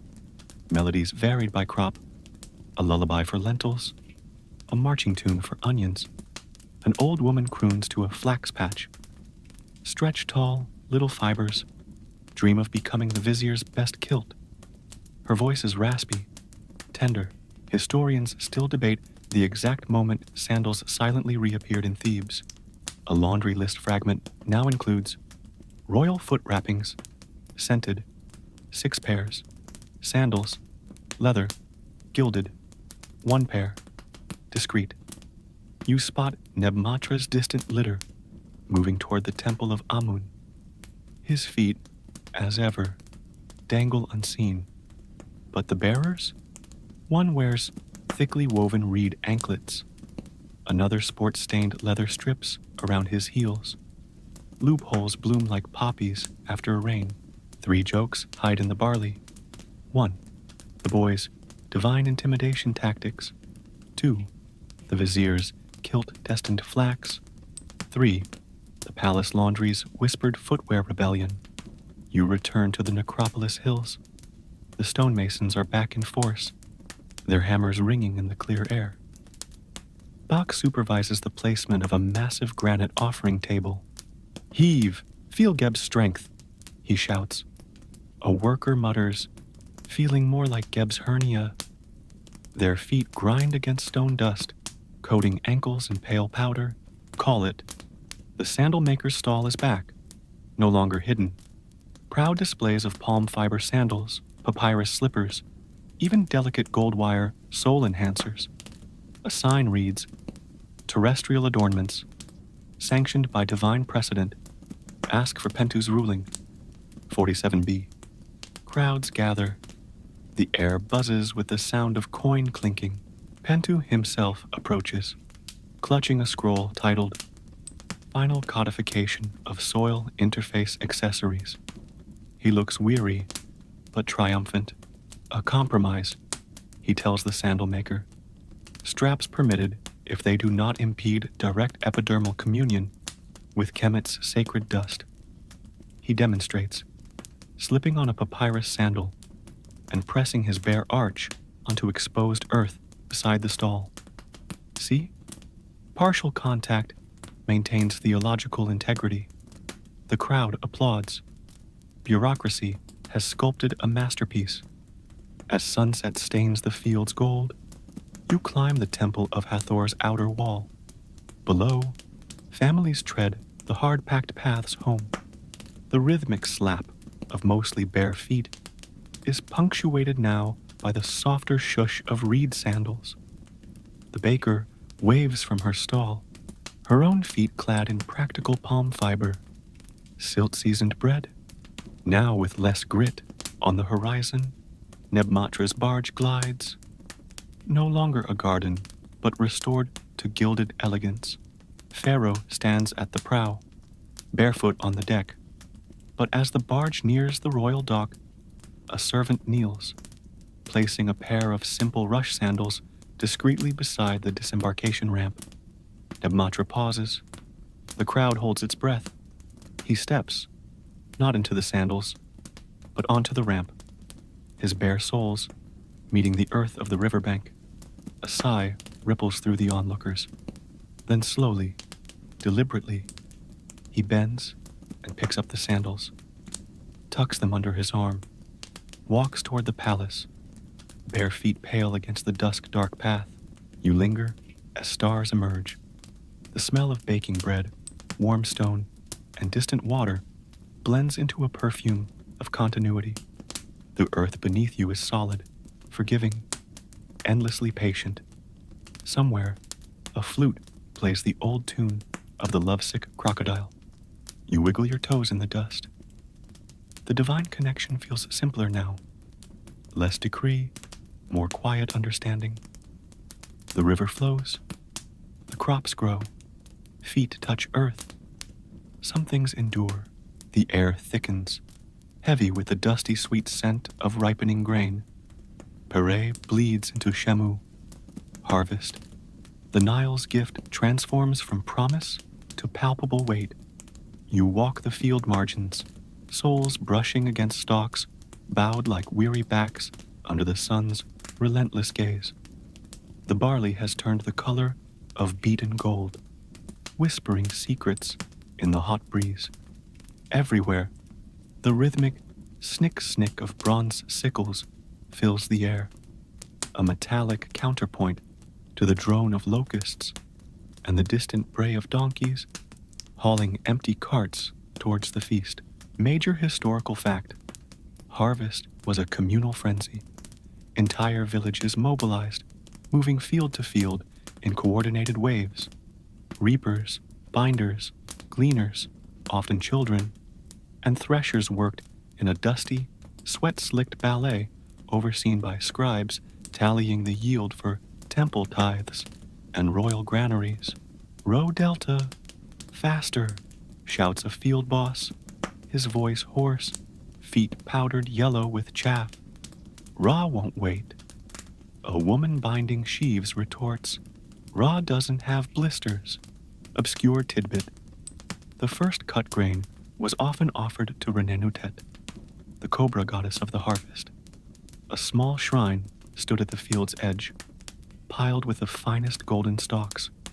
You see a farmer place a sheaf gently before a carved serpent idol, murmuring, "Feed well, mother of plenty. Leave some for us." His big toe peeks through a hole in his worn reed sandal. Pentu's compromise in action. Historians still debate whether Nebmatra participated in the symbolic first cutting ceremony barefoot. A temple mural depicts him holding a golden sickle, feet suspiciously obscured by stylized grain stalks. You spot Pentu, now impressively titled Director of Podiatric Harmony and Agricultural Yield, consulting charts under a makeshift palm frond awning. Threshing floor gamma needs more oxen, or more motivated sandals, he barks, wiping sweat from his brow. 3 jokes sprout in the chaff. 1. The field boss invoking an impatient sun god. 2. The reaper's blister, theology. 3. Pentu's motivated sandals as a resource solution. Harvest humor is dark and dusty. You remember Kaba. His stall is strategically placed near a busy threshing floor. He's hawking blessed blister balm, now with sacred silt extract, and sturdy palm frond harvest soles. Thick pads strapped over the foot, leaving the arch exposed. Enhanced soil communion plus practical protection, he crows. A weary thresher buys a pair, muttering, "Communion better include pain relief. Call it." Nebmatra's litter appears on the raised dike path overlooking the golden sea of grain. The curtains are drawn back. Pharaoh observes, expression inscrutable. His feet resting on a gilded footstool inside the litter. A small, discreet victory for comfort, perhaps. Or maybe just heat avoidance. The bearers below, however, still favor their leather heel strips and reed anklets. Progress is relative. As the sun reaches its zenith, the focus shifts to the threshing floors, wide, circular areas of hard-packed earth. Oxen, driven by boys shouting and flicking reeds, plod in endless circles, dragging heavy sledges studded with flint over the scattered sheaves. The crunch, crunch, crunch is deafening, a rhythmic destruction, releasing the precious grain. Dust rises in thick, golden clouds, coating everything: hair, skin, lungs, the oxen's lashes. You cough, tasting earth and sunlight.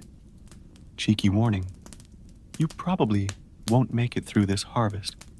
without inhaling enough chaff to sneeze like a disgruntled ibis for a week. Consider it an earthy blessing. If these golden dust chronicles help you drift, do us a kindness. Tap that like button and subscribe. Where are you resting? Under prairie stars? Beside a city window? The rhythm of harvest echoes in every stored grain, every shared meal. Now, back to the beating heart of the threshing floor. A young girl dances at the edge of the chaos, shaking a sistrum, her bare feet kicking up little puffs of dust. For Renanutet, she sings, her voice thin but clear above the din. Workers pause, smiling briefly, wiping sweat and grit from their eyes before plunging back into the golden storm. The winnowing comes next, tossing the crushed stalks into the air with wide wooden forks. The breeze carries the lighter chaff away, leaving a river of golden grain cascading onto mats below. It's hypnotic, this separation of life from husk. You scoop a handful. The kernels are warm, hard, full of potential. The scent is pure, toasted earth. The frantic energy of harvest ebbs, replaced by the deep satisfaction of full granaries and the slower pulse of late Shemu. The air, while still warm, holds a softer edge in the evenings. You walk the quieter paths of Thebes now, soles pressing into dust, cooled by lengthening shadows. The scent of baking bread is richer, more frequent. The taste of security. Donkeys bray contentedly, burdened with the last loads of lentils and onions. Major historical fact. The harvest surplus fueled Egypt's bureaucracy, military, and monumental building projects. Scribes now shifted from field tallies to inventorying stored wealth in temple and state granaries, vast mud brick fortresses of abundance. You pass the towering granaries near the Temple of Amun. Guards patrol the high walls, barefoot or in simple sandals, their spears glinting. The air smells sweetly of fermenting grain and dry dust. Guard the divine belly, one calls down, tapping a bulging sack with his foot. Obscure tidbit. Egyptians brewed a potent, celebratory beer from the first fruits of the harvest, often flavored with dates or honey. It was consumed during the Feast of the Valley, when families honored ancestors in the necropolis. Outside a tavern, men sing a raucous song. O Osiris, taste our barley gold. May your Aru fields be tenfold. Their sandals tap uneven rhythms on the packed earth. Historians still debate whether Nebmatra officially repealed the shoe ban or simply allowed Pentu's soil interface accessory regulations to stand as tacit acceptance. The phrase barefoot piety vanishes from royal decrees. Grounded devotion appears instead. Pentu himself seems relaxed. You find him at a scribal courtyard, feet propped on a low stool, arch exposed to the earth naturally, sipping date wine. Harmony achieved, he sighs contentedly. The souls are soothed, the granaries full, the theological loopholes elegantly woven. 3 jokes linger like late sunlight. 1, the guard invoking the divine belly. 2, the drunkards offering Osiris beer. 3, Pentu's pride in his bureaucratic tapestry. Stability breeds gentle humor. You revisit the Temple of Hathor.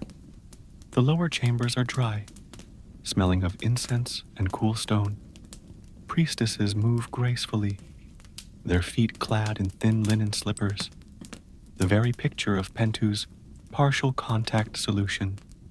They prepare for the Feast of the Valley, weaving garlands of blue lotus and cornflowers.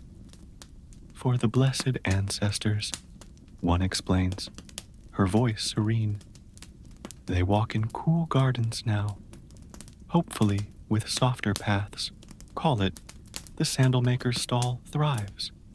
His creations have evolved.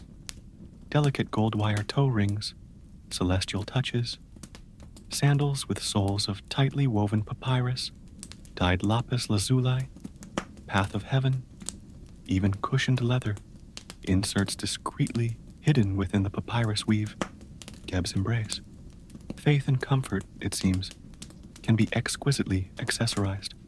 Kaaba, nearby, sells ancestor offerings, miniature clay sandals, and pots of blessed balm for the afterlife journey. Comfort matters in Duat too, he assures a customer. As dusk paints the sky in apricot and lavender, you join the procession winding towards the necropolis. Families carry baskets of bread, beer, flowers, and small statues. They sing soft hymns, their footsteps a quiet rustle on the desert path. The air is cool, scented with dust, myrrh, and the faint, sweet decay of offerings left earlier. On a hilltop overlooking the Valley of Tombs, Nebmatra stands. He is alone, but for 2 guards. He wears simple white linen, and on his feet, plain rush sandals. He gazes down at the flickering lanterns dotting the tombs below, where families sit in quiet communion with their dead. He bends, slowly, deliberately, and removes his sandals, places them neatly beside him, stands barefoot on the cool, stony earth, looking out over his kingdom, bathed in twilight. It is not the gesture of a zealot, nor a politician. It looks, simply, like a man feeling the earth beneath him, connected to the cycle of life, death, and the grain now safely stored. You find a quiet spot among the tombs, sitting on a sun-warmed rock.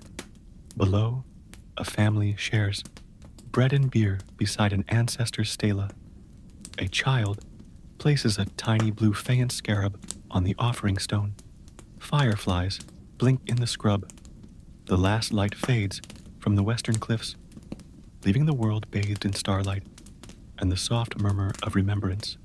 The dust beneath your own feet, whether bare or sandal-clad, feels like part of something vast and enduring, the sacred, unbroken ground of memory and continuity. The river flowed, the grain grew, the people remembered. You breathe deep. The night air holds the quiet pulse of a land at rest. The rhythm of Thebes shifts towards festival. The air thrums with a different energy, not the frantic pulse of harvest, but the deep, resonant hum of preparation. The Opet festival approaches when the sacred barks of Amun, Mut, and Khonsu journey from Karnak to Luxor Temple, renewing the gods and Pharaoh's divine power. You walk streets festooned with garlands of palm fronds and lotus blossoms. The scent of myrrh and roasting oxen hangs thick, mingling with the ever-present dust. Scribes rush past, clutching lists. Priests rehearse chants. Children dart underfoot, trailing streamers of dyed linen. Major historical fact: the Apet Festival was Egypt's grandest religious pageant, lasting up to 27 days. Pharaoh, acting as high priest, led the processions, embodying the crucial link between gods and people. It was statecraft as divine theater, funded by the bulging granaries of Shemu. A harried temple steward barks orders, more incense for Amun's bark, and someone polish the sacred oars. Divine propulsion requires shine, obscure tidbit. Pilgrims wore tiny amulets woven from Nile reeds during Opet, believing they absorbed the god's blessing during the processions. You see a woman carefully tying one around her toddler's ankle. For luck, little minnow, and maybe fewer tantrums near the sacred bark. The toddler promptly tries to eat it. Historians still debate the exact route and duration of the processions each year. Papyrus records vary wildly, likely depending on the royal hangover and/or Nile's mood. You spot Pentu, resplendent in a clean linen kilt, and new sandals, arch exposed naturally, overseeing the placement of offering tables along the processional way.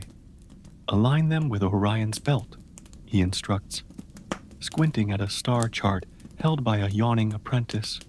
Cosmic symmetry pleases Amun.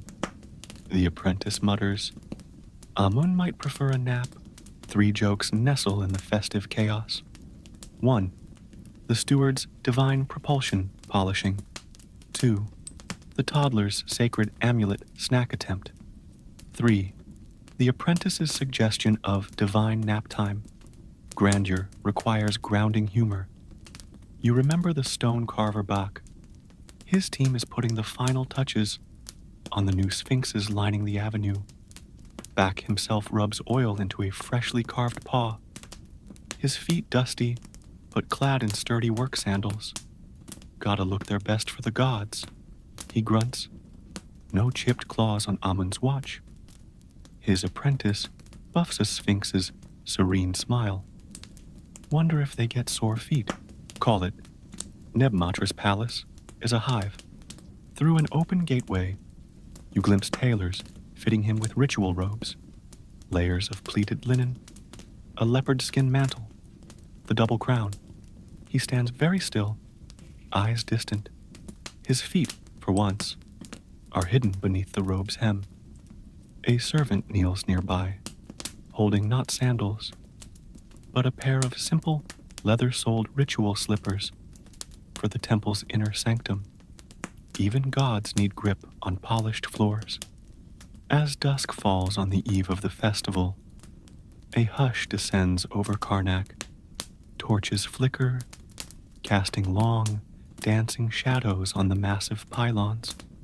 Priests move like ghosts through the hypostyle hall, performing the final purifications.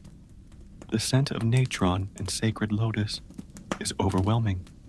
You stand in the outer courtyard, the colossal pillars towering like a stone forest. The silence is profound, heavy with anticipation. A lone owl hoots from a dark niche. The air thrums with the unsung energy of centuries of devotion. You feel small, ephemeral. The dust beneath your sandals feels like the dust of epochs. Cheeky warning.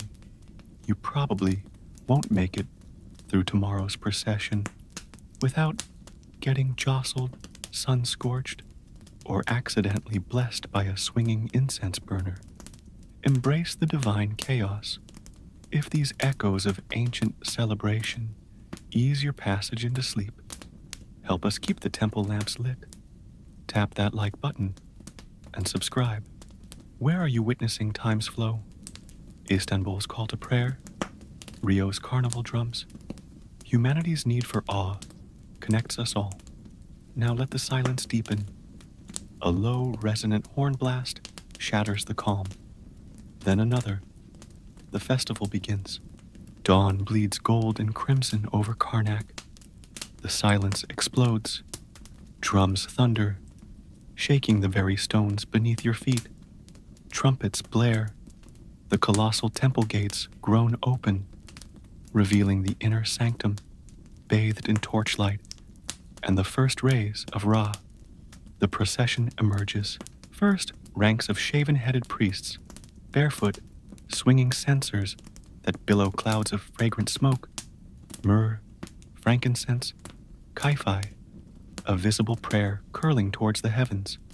Their faces are masks of solemn ecstasy, feet moving in perfect, measured unison over the smoothed stones. Behind them, muscular bearers shoulder the poles of the sacred barkis, miniature, gilded ships housing the statues of Amun, Mut, and Khonsu, hidden within shrines draped in linen. The bearers strain, muscles corded, their sandaled feet finding purchase on the dusty avenue. Make way for the mighty one, a herald bellows, his voice raw. The crowd surges back, a wave of awe and desperate curiosity. Major historical fact: Pharaoh's role was central. Nebmatra walks immediately behind Amun's bark, embodying Horus, the living god king. He wears the full regalia, the double crown, the crook and flail crossed over his chest, the ceremonial false beard. His face is painted, impassive, radiating divine authority. His feet, bare, gloriously, undeniably bare, on the sacred dust of the processional way. It's a powerful, silent reaffirmation of his decree, his connection, at the apex of his power. The crowd murmurs, pointing. Some nod approvingly. Others wince in vicarious pain. Obscure tidbit. During the procession, specially chosen singers of Amun chanted hymns so complex and ancient, their meaning was partially lost, even to them. The melodies alone were believed to hold power. You hear their high, keening voices now, weaving through the drum beats, a sound both beautiful and strangely unsettling, like wind through a ruin. Historians still debate how much of the festival's mystical renewal was genuinely felt by the common people versus being a state-sponsored spectacle. A potter's sketch on a shard shows the bark with a thought bubble. Is it lunchtime yet? You spot Pentu near the front, looking simultaneously important and deeply anxious, checking a papyrus scroll against the procession's progress. Kaaba is there too, selling Opet blessing cones, lumps of perfumed fat to melt on one's head in the sun, releasing fragrance. Divine aroma for divine proximity, he shouts, nearly trampled by a marching priest. 3 jokes thread through the grandeur. 1, the herald's strained voice commanding awe. 2, the potter's irreverent bark thought bubble. 3, Kaaba's near-death experience selling divine aroma. Humanity persists. The procession inches forward under the mounting sun. The heat becomes a physical presence. Sweat streams down faces, darkening linens. The rhythmic stomp of thousands of bare and sandaled feet kicks up a fine, golden dust that coats everything. Nebmatra never wavers, his bare feet rising and falling on the hot stones, a picture of stoic endurance. You see the strain now, though, a tightening around his eyes, a slight stiffness in his shoulders, not present years before. Time touches even gods. Call it. The sandal maker watches from his stall, now draped in festival garlands. He doesn't hawk his wares today. He simply observes, a small, satisfied smile on his face, as he sees his creations, from simple reed pads to gilded path of heaven sandals, on countless feet participating in the sacred journey. His loophole has become tradition. Hours pass. The journey to Luxor Temple feels eternal. Some in the crowd faint, borne away by relatives. Priests rotate. Fresh bearers take the weight of the gods. Only Pharaoh walks the entire way. As Luxor's pylons finally loom, a great roar goes up from the crowd massed there. Nebmatra pauses before the final gateway. He turns slowly, surveying the sea of faces, the river glittering beyond, the land he rules. For a fleeting moment, his painted mask slips. You see not just divine authority, but profound weariness, the weight of years and responsibility etched into the lines around his eyes. Then he turns, squares his bare shoulders, and strides into the cool darkness of Luxor Temple to perform the mysteries that will renew the world. The crowd erupts in sustained, deafening adoration. You stand in the swirling dust and noise, the scent of sweat, incense, and roasting meat thicken the air. The sun beats down. Your own feet ache in sympathy. The divine connection feels overwhelming, exhausting, magnificent. You watch the temple doors close behind Pharaoh and the gods. The public spectacle is over. The true mystery begins within. As the crowd slowly disperses, buzzing with excitement and relief, you find a spot of shade by the Nile. You slip off your sandals, letting the cool mud soothe your soles. The river flows, indifferent to festivals and pharaohs. A heron glides low over the water. The chants, the drums, the divine pageant, they fade, leaving behind the deep, enduring hum of the land and the quiet lap of water on the bank. You close your eyes. The festival's echo vibrates in your bones, but the earth beneath your bare feet is constant, patient, eternal. The roar of the Opet festival fades like temple incense, leaving Thebes wrapped in a contented, dusty quiet. Days shorten. The fierce Shemu heat softens into the gentler warmth of late harvest. You walk the now familiar avenues, soles brushing scattered palm fronds and faded flower petals from the procession.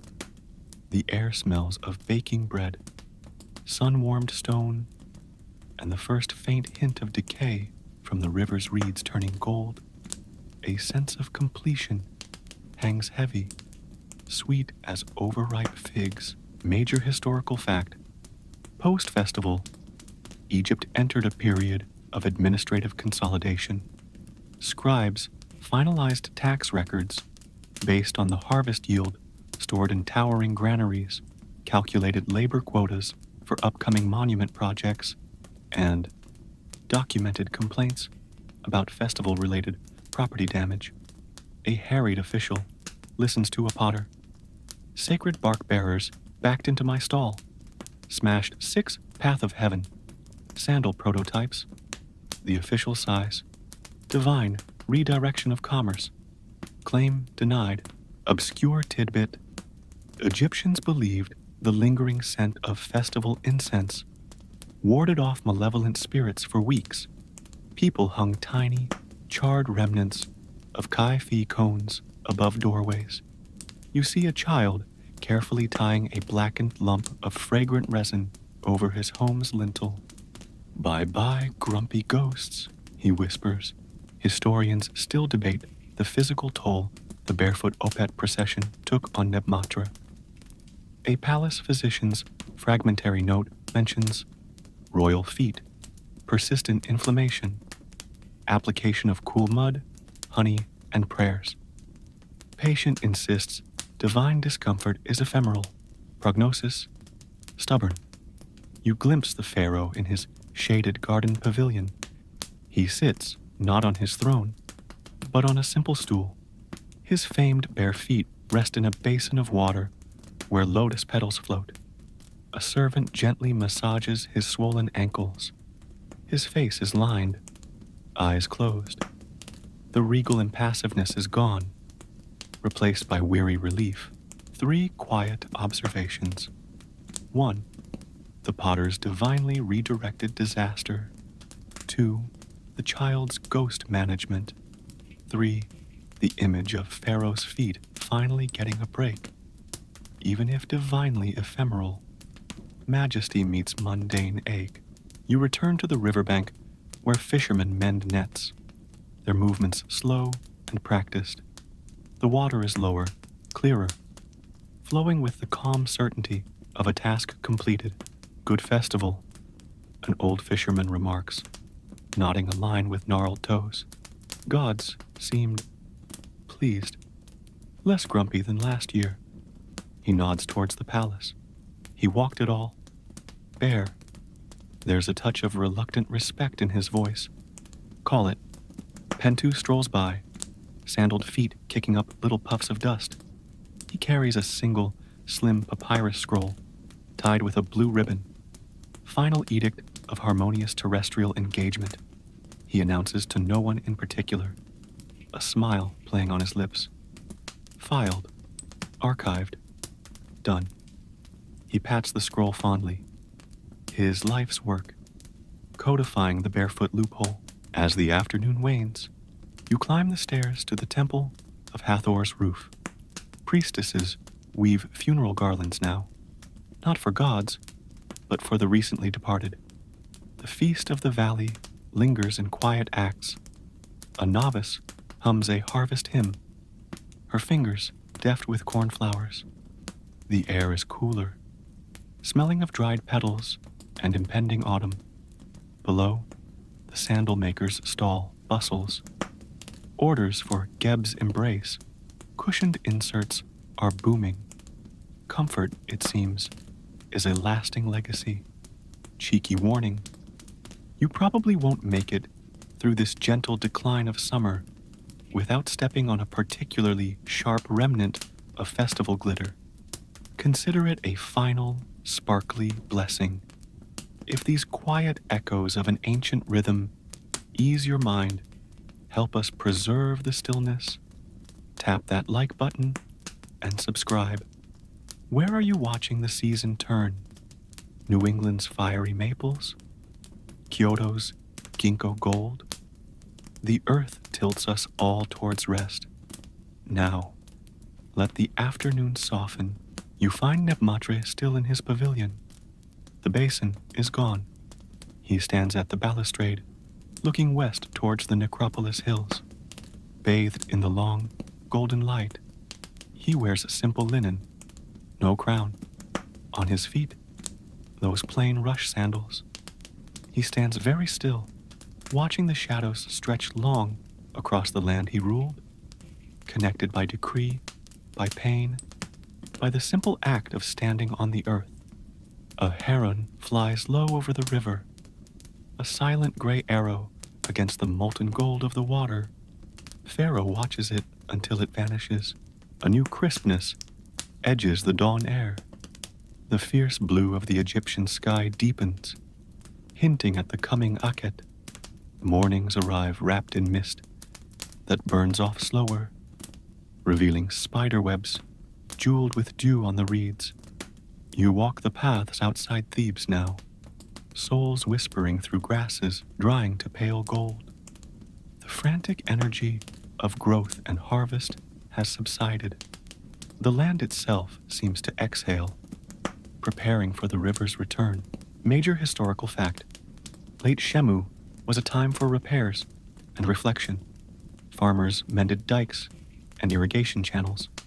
Monument builders assessed quarry yields. Scribes kept scribing. You pass the Hall of Records.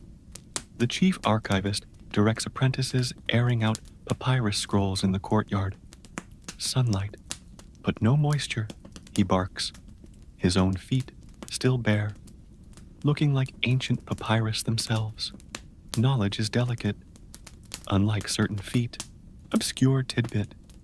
Egyptians collected morning dew diligently during this season, believing it possessed unique rejuvenating properties as the year turned. Jars lined windowsills at dawn. You see an old woman carefully skimming dew from a broad lotus leaf into a ceramic vial. For my joints, she confides, and maybe a little for the cat's grumpiness.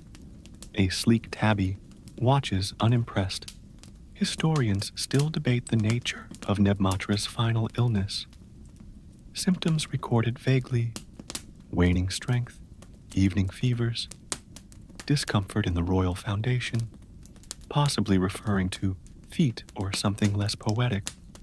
Palace activity feels hushed, watchful. The litter moves less frequently. When it does, the curtains remain drawn. 3 quiet notes. 1.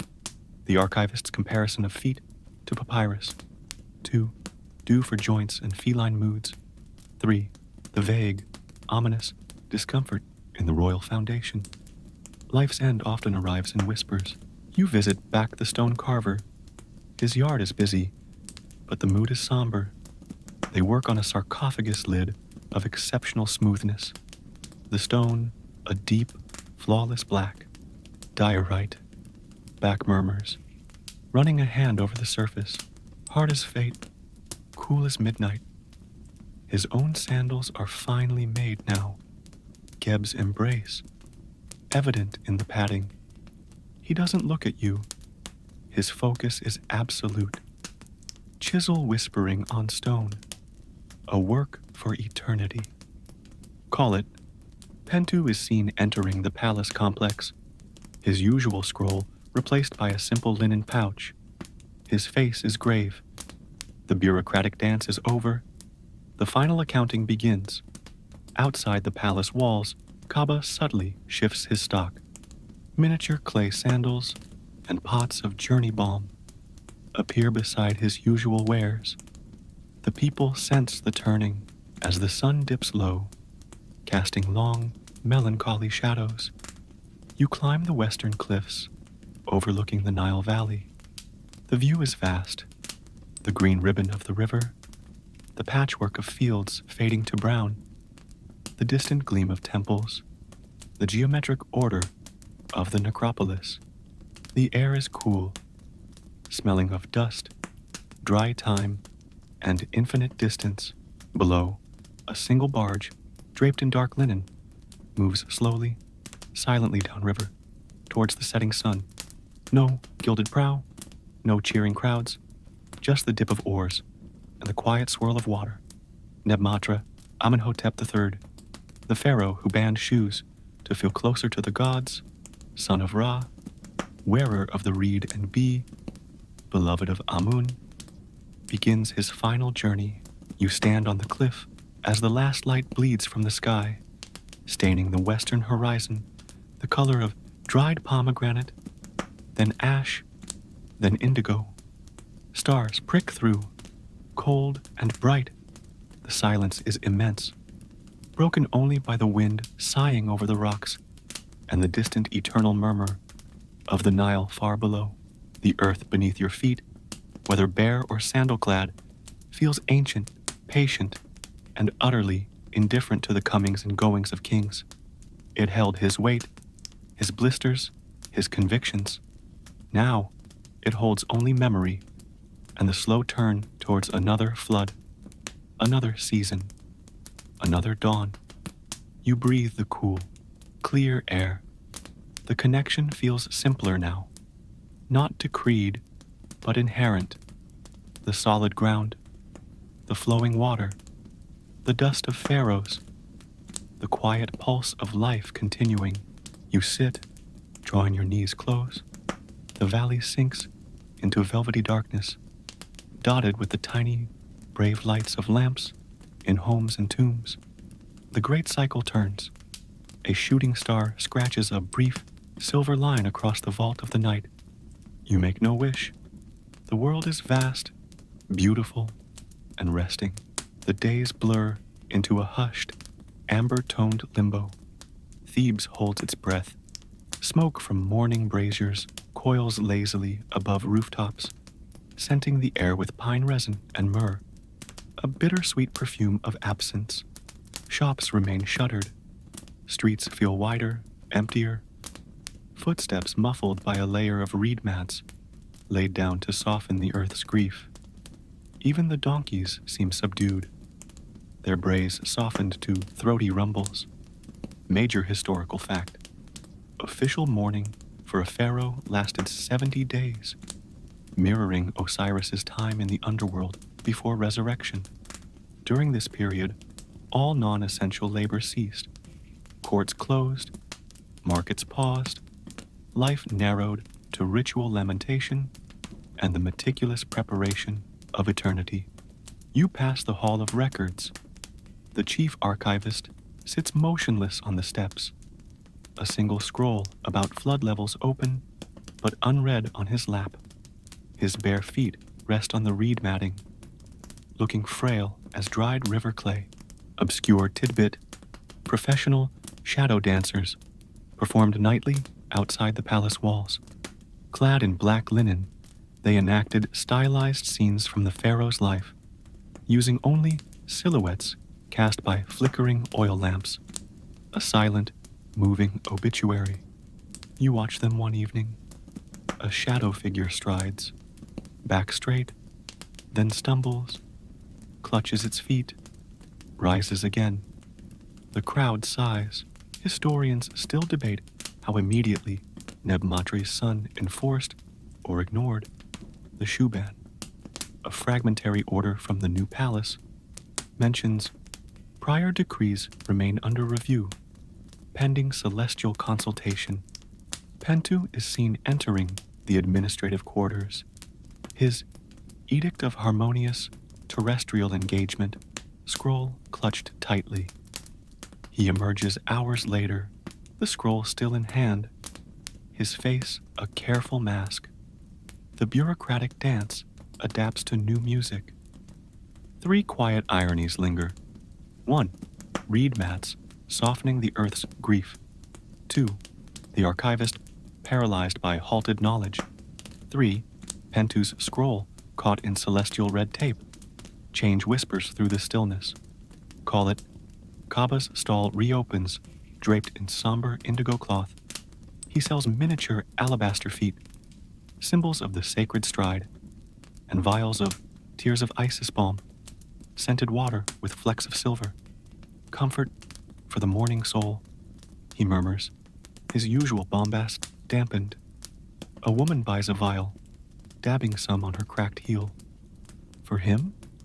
Or me? She wonders aloud. You walk the western bank at dusk.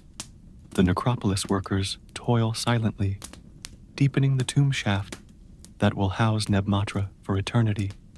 Bach oversees the final smoothing of the burial chamber walls.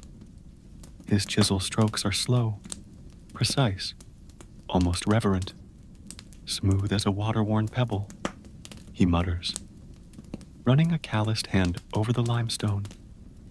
No sacred stubbed toes in the duat. His sandals, practical and worn, seem like old friends now. Cheeky observation. You probably won't make it through this mourning period without tripping on a strategically placed grief mat. Consider it the earth's awkward hug. If these quiet chronicles offer solace, help us keep the stories breathing. Tap that like button and subscribe. Where are you resting in the quiet? Marrakech's Medina at dawn? A Tokyo park at noon? Shared stillness connects us across millennia. Now, let the dusk deepen. The shadow dancers enact their final scene. A silhouette. Pharaoh stands at a riverbank, then slowly dissolves into a flock of shadow ibises rising towards a lamplit moon. The lamps snuff out. Silence falls, thick and complete. Somewhere in the palace complex, a single, resonant gong sounds, marking the end of another day in the long count towards 70. The stars feel closer, colder. The 70th dawn arrives painted in pearlescent gray. A different silence hangs over Thebes, not the hush of shock, but the held breath before an exhale. The reed mats are rolled up. Shop shutters creak open. The scent of baking bread, absent for weeks, drifts like a promise. Life, tentative but persistent, begins its return. Major historical fact. The new pharaoh's coronation would follow swiftly after morning, often coinciding with the heliacal rising of Sothis, Sirius, symbolizing renewal and the promise of the coming flood. Preparations buzz with subdued urgency.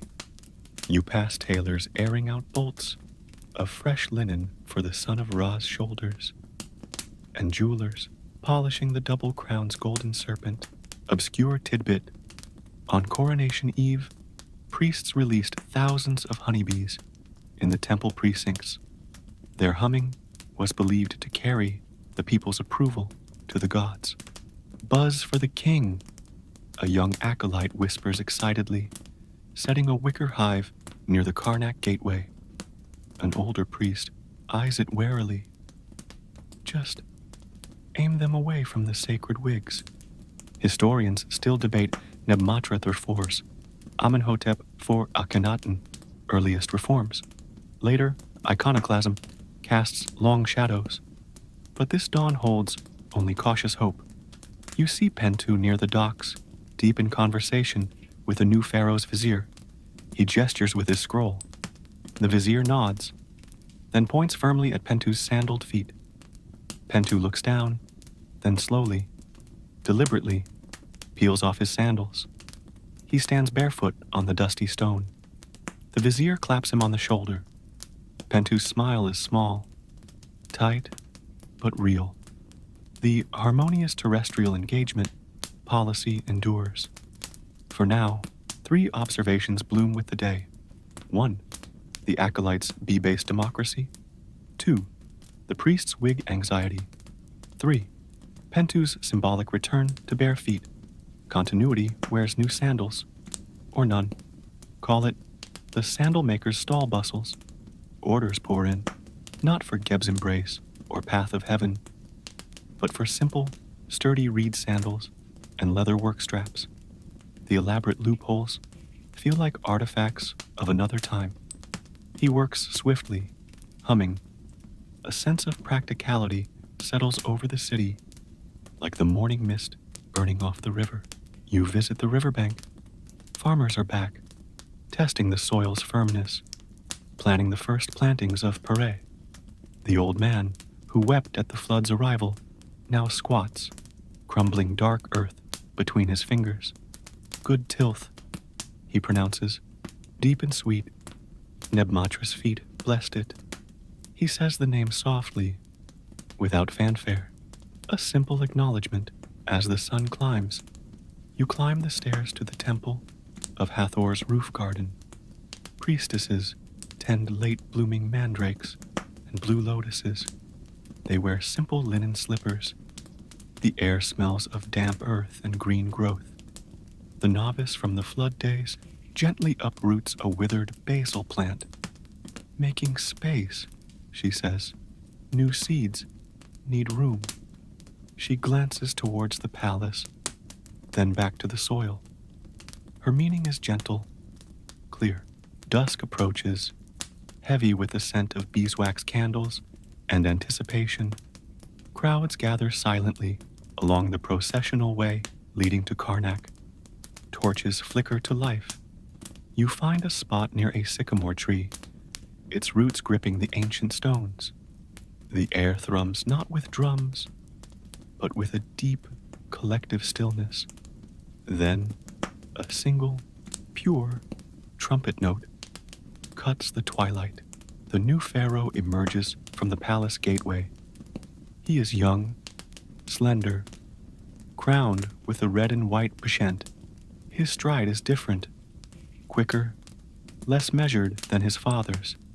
His face is turned upwards, not towards the crowd, but towards the first stars pricking the violet sky. And on his feet, simple rush sandals, unadorned, practical, a quiet statement. The crowd murmurs, not disapproval, nor wild adoration. Acceptance, acknowledgement. The procession moves towards Karnak, bathed in torchlight. The new king walks on. You slip off your own sandals, feeling the cool, gritty stone beneath your soles. The earth feels the same. The river flows the same. The stars watch, indifferent. The great wheel turns. A chapter closes. Another begins, barefoot or shod, on the enduring, patient ground. You breathe deep. The night air holds the scent of dust, distant water, and the faint, sweet promise of unknown tomorrows. Time flows like the Nile in Akhet, slow, heavy, carrying the silt of memory. Years blur. The sharp edges of Nebmatra's reign soften into stories told by firelight. His barefoot decree, now a curious footnote scribbled between grander tales of festivals and floods. Thebes breathes differently. New temples rise along the river, angular and stark, where Karnak sprawled with organic grace. The air smells different too, less myrrh, more dust, and the faint, sharp tang of wet plaster drying on sun-baked bricks. Major historical fact: Nebmatra IV, Akhenaten, shifted Egypt's religious axis. The dazzling multitude of gods dimmed. The Aten, the sun disk itself, became the singular focus of worship. A new capital rose at Amarna, a city of light dedicated to the visible sun. You stand on a barge heading north. watching Thebes recede, its familiar temples, the bustling docks, the sandal maker's stall, now dwarfed by scaffolding around a colossal new pylon dedicated to something unseen, yet all-seeing, obscure tidbit. Early Amarna artisans experimented with startlingly naturalistic styles. Statues showed Pharaoh with a sunken chest, elongated skull, and curiously pronounced, almost swollen feet. Was it symbolism, foundations of the new order, or just artistic rebellion against old ideals of perfect form? A sculptor on the barge sketches a block of limestone, his chisel poised near a dramatically carved big toe. Feel the life, he mutters, not just stone. Historians still debate how many citizens genuinely embraced Aten's harsh light versus clinging to the comforting shadows of Amun and Hathor in secret. A scrap of poetry found in a Theban tomb whispers, "The disk is bright, but Hathor's smile is warm." Pentu, retired now, sits on his modest villa's terrace, overlooking a small canal. His feet, still bare, rest in a basin of cool water. He watches a duck preen, the harmonious terrestrial engagement. Scrolder gathers dust on a shelf, beside a small worn alabaster foot. A memento, 3 quiet shifts. 1. The sculptor's focus on lifelike swollen feet. 2. Pentu's duck-watching retirement. 3. The hidden poetry of Hathor's enduring warmth. The world tilts on new, uncertain foundations. Call it, Kaba's stall is gone from Thebes. Rumor places him in Amarna, selling Aten's radiance discs. Polished brass circles to catch the sun. Focus the divine light, he supposedly cries. Even onto your path. Loopholes adapt to new gods. As the barge glides past fields, the rhythm of agriculture endures. Farmers still wade in mud, sowing seeds. Their feet clad in practical sandals are bare. The debate about divine connection through souls feels distant, quaint. An old woman winnowing grain pauses, squinting at the unfamiliar royal barge flying Aten's emblem. She shrugs, her feet sinking comfortably into the familiar, life-giving muck. Sun's sun, she mutters to no one. Crops need dirt. Amarna shimmers. White limestone walls blaze under the Aten's relentless gaze. The air is dry, crisp, smelling of hot stone, crushed gypsum, and ambition. Streets are laid out in rigid lines, geometric purity chasing away Thebes' comforting chaos. You walk the royal road, soles slapping on plastered pavement, still warm from the day.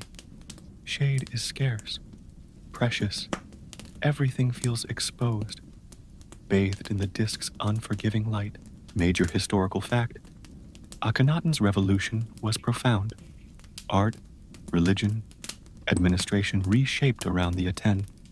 The pharaoh was the sole intermediary, bathed in the disk's rays and carvings, his elongated form reaching towards the light. Power was centralized, visible, radiating from the vast, great Aten temple. Its open courtyards offered no refuge, only surrender to the sun. Feel the disk's touch. A young priest exhorts pilgrims, sweat tracing clean lines through the dust on his bare shoulders. His own feet shift uncomfortably on the baking stones. Obscure tidbit: Amarna houses featured unique sun shelves, high open niches in living rooms where small offerings, fruit, flowers, water, were placed to catch the Aten's rays. You see a child carefully arranging a handful of dates on their shelf. "For the light eater," she whispers. Her mother smiles wearily, kneading dough nearby, her feet resting on a cool, damp mat. A small rebellion against the radiant heat. Historians still fiercely debate the practicalities of daily life under Aten's harsh rule. A fragmentary worker's note from the royal tomb site grumbles, shade ration cut, feet burning, praise the disc, I think. Pentu's replacement, a brisk man named Hui, strides past clutching clay tablets. He wears thick-soled leather sandals, practical and unadorned. The theological nuances of foot-soil contact seem forgotten in the face of meeting quarry quotas under a blazing sky. 3 notes etched in sunlight. 1. The priest's exhortation versus his shifting feet. 2. The child's light eater offering. 3. The worker's pragmatic, sweaty praise. Ideology meets the stubborn reality of hot pavement. Call it, the baker from Thebes is here. Her stall is smaller, tucked in a side street's precious sliver of shade. She still bakes flatbread, but now shapes some into tiny sun discs. Aten's bounty, she calls them. Her feet, though, rest on a woven reed mat soaked in river water. Some habits, born of comfort and necessity, outlast revolutions. Dusk in Amarna is abrupt. The sun vanishes behind the western cliffs, plunging the white city into deep, velvety blue. Torches flicker to life. The temperature drops sharply. You climb a barren hillside overlooking the city. The great temple is a geometric ghost in the starlight. The rigid lines of the city soften in the darkness. Crickets chirp. A cool breeze carries the scent of desert sage and distant cooking fires. Below, Akhenaten and Nefertiti might walk their private garden. Silhouetted against palace lamps, are his feet bare on the cooled earth? Sandaled, the art shows only rays and elongated forms. The human truth is hidden. You sit on the hillside, the rough limestone cool beneath you. The stars emerge, countless and indifferent, to singular suns. The vast silence of the desert presses in. Amarna feels fragile, a stark dream imposed on the timeless land. The river glints, a dark ribbon far below, flowing as it flowed past Nebmatera's palaces, as it will flow long after this white city returns to dust. You take off your sandals. The desert earth is cool, gritty, ancient. It holds no dogma, only silence, and the patient memory of countless footsteps, shod and bare, that have crossed its face. The Aten sleeps. The older, quieter gods of earth and night feel closer now. You breathe the cool air, feeling the solid, unchanging ground beneath your soles. The true, eternal foundation. Amarna's dream frays at the edges. The white limestone that once gleamed like a sun-bleached bone now wears a patina of dust and disillusionment. Cracks vein the hastily plastered walls of the great Aten temple. You walk the royal road at noon, soles flinching from pavement hotter than a griddle. The air hangs heavy and still, thick with the scent of parched gypsum and something sharper, doubt. Fewer pilgrims shuffle through the temple's open courtyards. Those who come squint upwards, not in rapture, but with a hand shielding their eyes. Feel the disk's touch? A sunburned farmer mutters to his companion, shifting his weight on the blistered feet. Feels like my onions are roasting in the field. Major historical fact. Akhenaten's revolution strained Egypt's economy and social fabric. Neglected traditional temples bled legitimacy. Foreign vassals sent increasingly anxious, unanswered missives. A diplomatic courier paces near the palace gates, clutching a clay tablet from Byblos. Where is the gold, son of Ra? Our loyalty withers like unwatered flax. He kicks a pebble, scowling. Praise the disk won't stop Hittite spears. Obscure tidbit. Amarna's workers developed sun scratch, a rash from gypsum dust mixing with sweat under relentless UV rays. A young laborer near the northern palace scratches his reddened ankles. Aten's kisses, he grumbles, pouring precious water over his feet, sting like scorpions. Historians still debate whether Amarna failed due to theological rejection or simple impracticality, poor water access, inadequate farmland, and the sheer cost of building a utopia from scratch. A scribbled inventory lists Talatat blocks, 20,000. Regrets, innumerable. Pentu's villa, by the canal, feels emptier. His duck is gone. The alabaster foot memento rests beside a dried lotus bloom on his windowsill. He watches the sluggish water, bare feet pale on the cool tiles. 3 weary ironies. 1. The farmer's roasting onions as divine experience. 2. The courier's pragmatic assessment of Aten's foreign policy. 3. Sun scratch as a celestial rash. Ideology meets irritated skin. Call it Kaba's Amarna stall gathers dust. His Aten's radiance discs tarnish in the open air. He packs a crate, muttering about market saturation and enlightenment. A child points, "Look, the shiny man's leaving." Kaba forces a smile, seeking new horizons for devotion. Horizons likely involving a riverbank back in Thebes.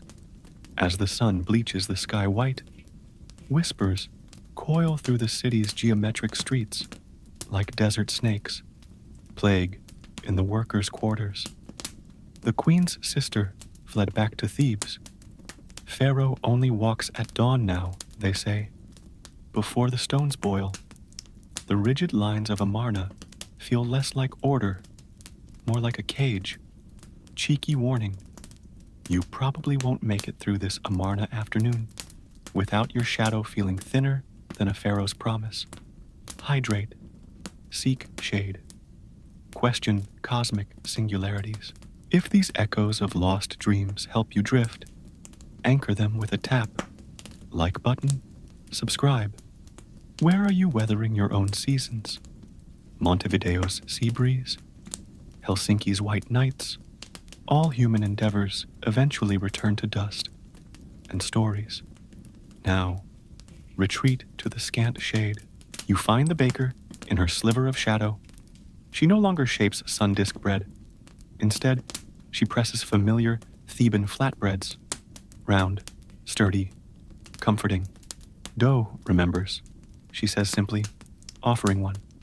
It tastes of cumin, barley, and nostalgia. Her feet rest on the same water-soaked reed mat. Some roots run deeper than revolutions. The end comes not with rebellion, but with a sigh. Akhenaten's name fades from monuments like paint under a sandstorm. Amarna empties. Wind whistles through the royal road, scattering dust devils, where courtiers once paraded. You stand in the abandoned great temple courtyard. Weeds sprout between cracked pavement stones. A hawk circles high overhead, its shadow flickering across the desolate altars. The silence is immense, broken only by the skitter of a lizard fleeing across hot stone. Major historical fact. Tutankhamun, Akhenaten's young successor, likely his son, issued the Restoration Stela, formally abandoning Amarna, returning the capital to Memphis, and restoring the old gods. The Aten experiment was scrubbed from official memory. Workers dismantled the city, carting its distinctive small Talatat blocks back to Thebes for reuse. You watch laborers load a wagon, hefting blocks carved with rays of Aten. Fill the cracks in Karnak's new pylon, one suggests. Or farmer Necht's goat, shed. His companion laughs. Aten's rays warming goat rumps. Poetic, obscure tidbit. Dismantled Talatat blocks became ancient Egypt's ultimate recyclables. You see a child dragging one smaller block home. Step stool, she declares triumphantly. Her mother sighs. Sacred geometry, holding up the laundry basket. Pharaoh would weep. Historians still fiercely debate whether Nebmatra III would have loathed the Aten or merely found Akhenaten's sandal-less doctrine redundant. My feet already touched divinity. Must we worship the bulb too? Imagined Pentu's ghost, fussing over spectral scrolls.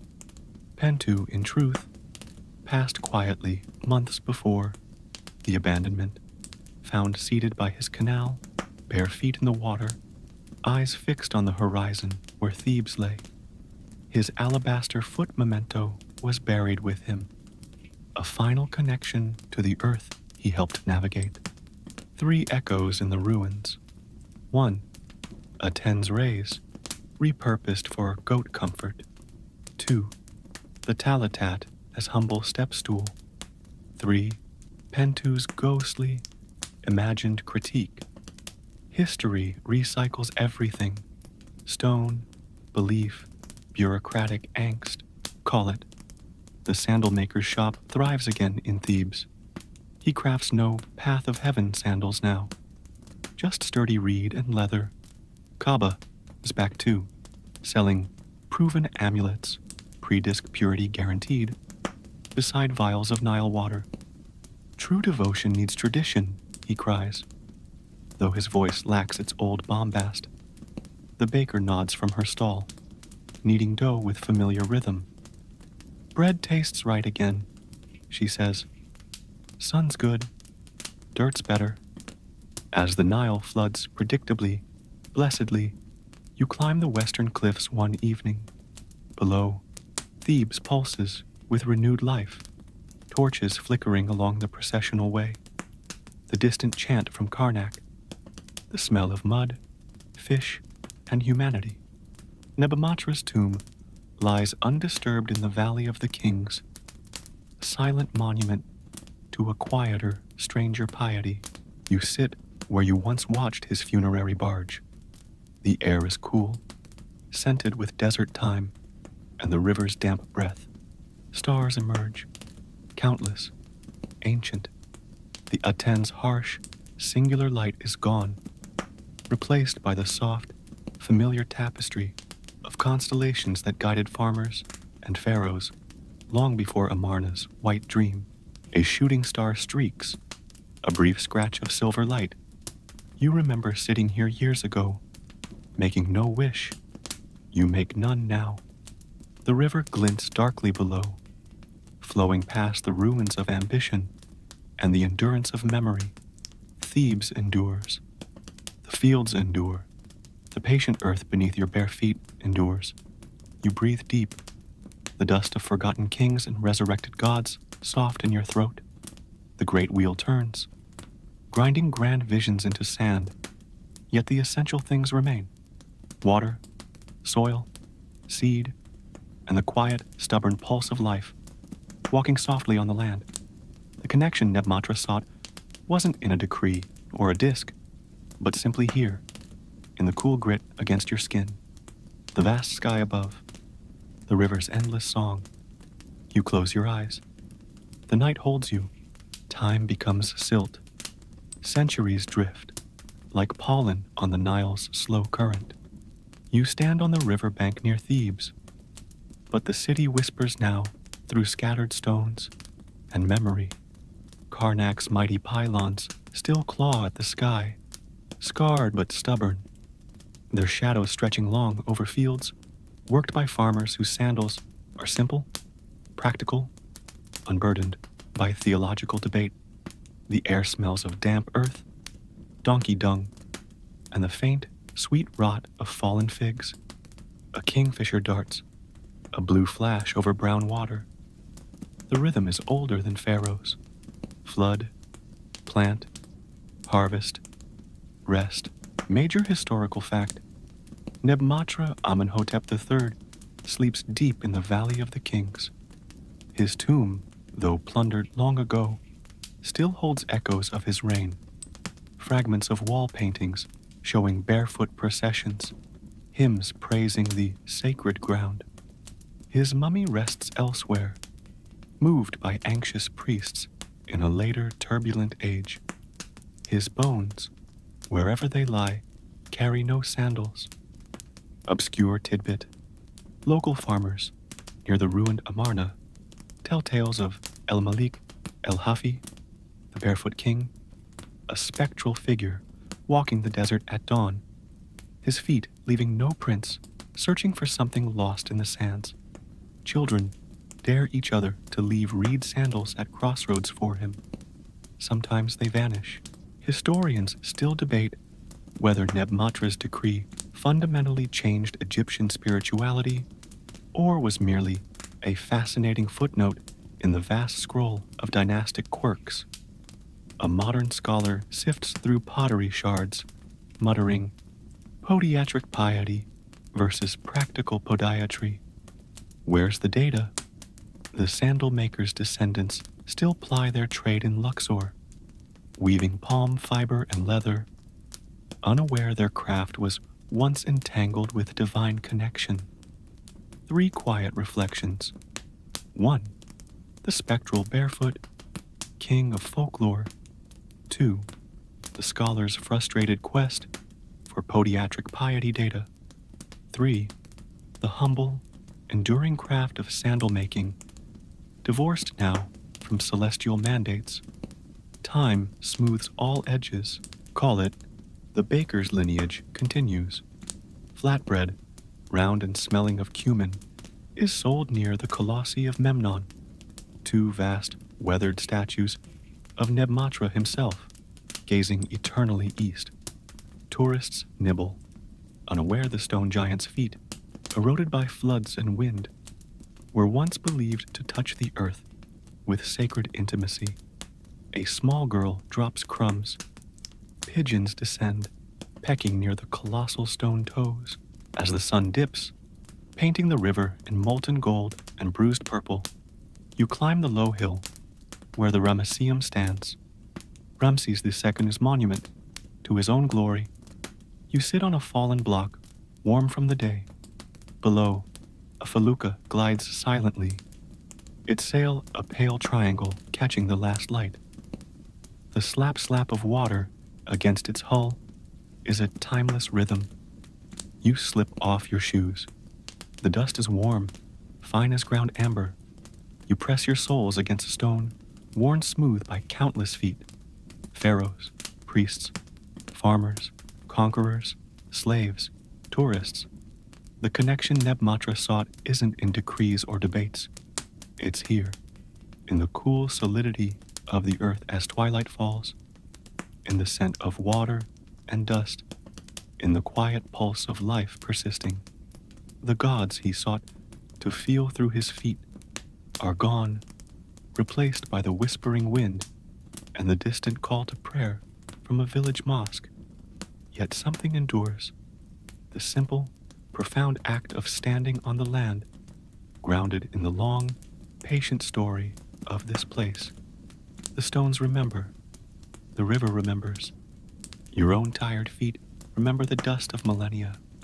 You breathe. The air is soft, carrying the chirp of crickets and the scent of wood smoke. Dawn bleeds softly over the eastern desert, a watercolor wash of rose and apricot seeping into the indigo night. The air is cool, still, holding its breath before the day's heat stirs. You stand by the Nile's edge once more, toes curling into silt that feels like cool, damp velvet. Lotus pads, broad and green, float like scattered coins on water smooth as polished obsidian.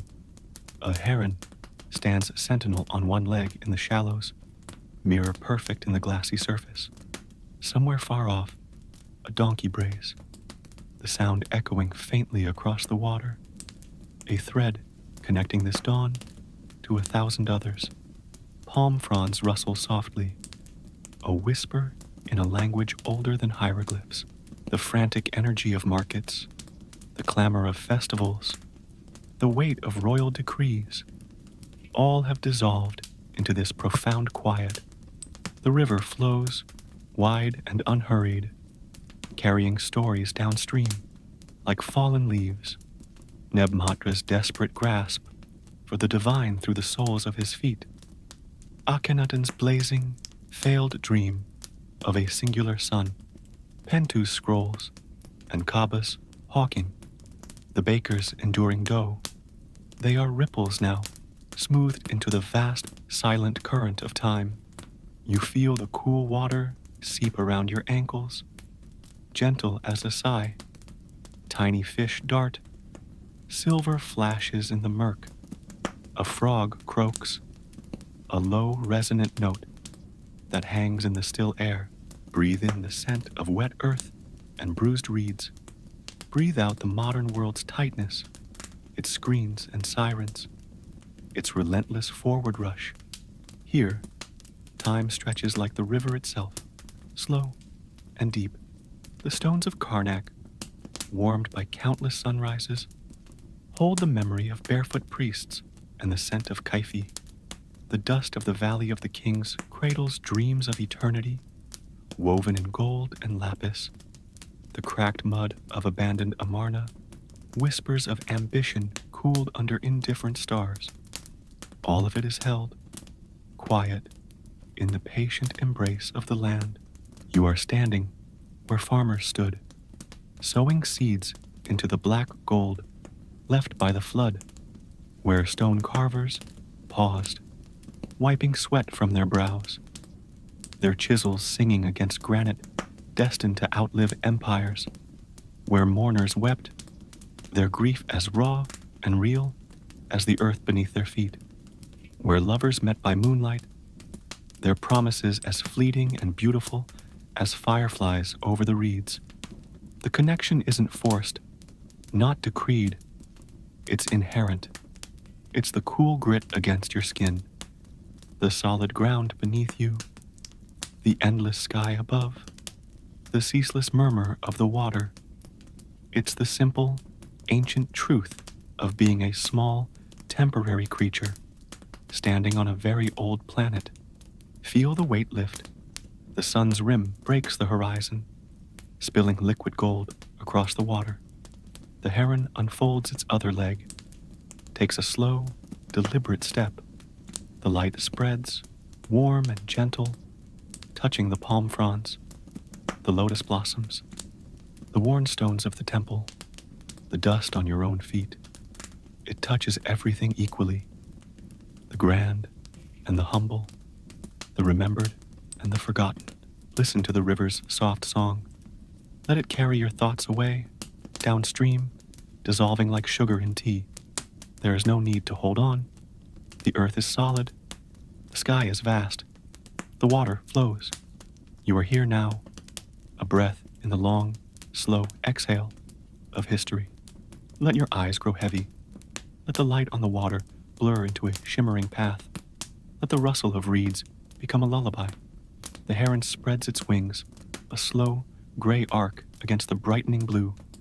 It lifts. It flies. The silt is cool. The water whispers. The light is warm on your closed eyelids. Breathe in the ancient dust. Breathe out the modern weight. The river flows. You are held. Sleep, sleep, sleep.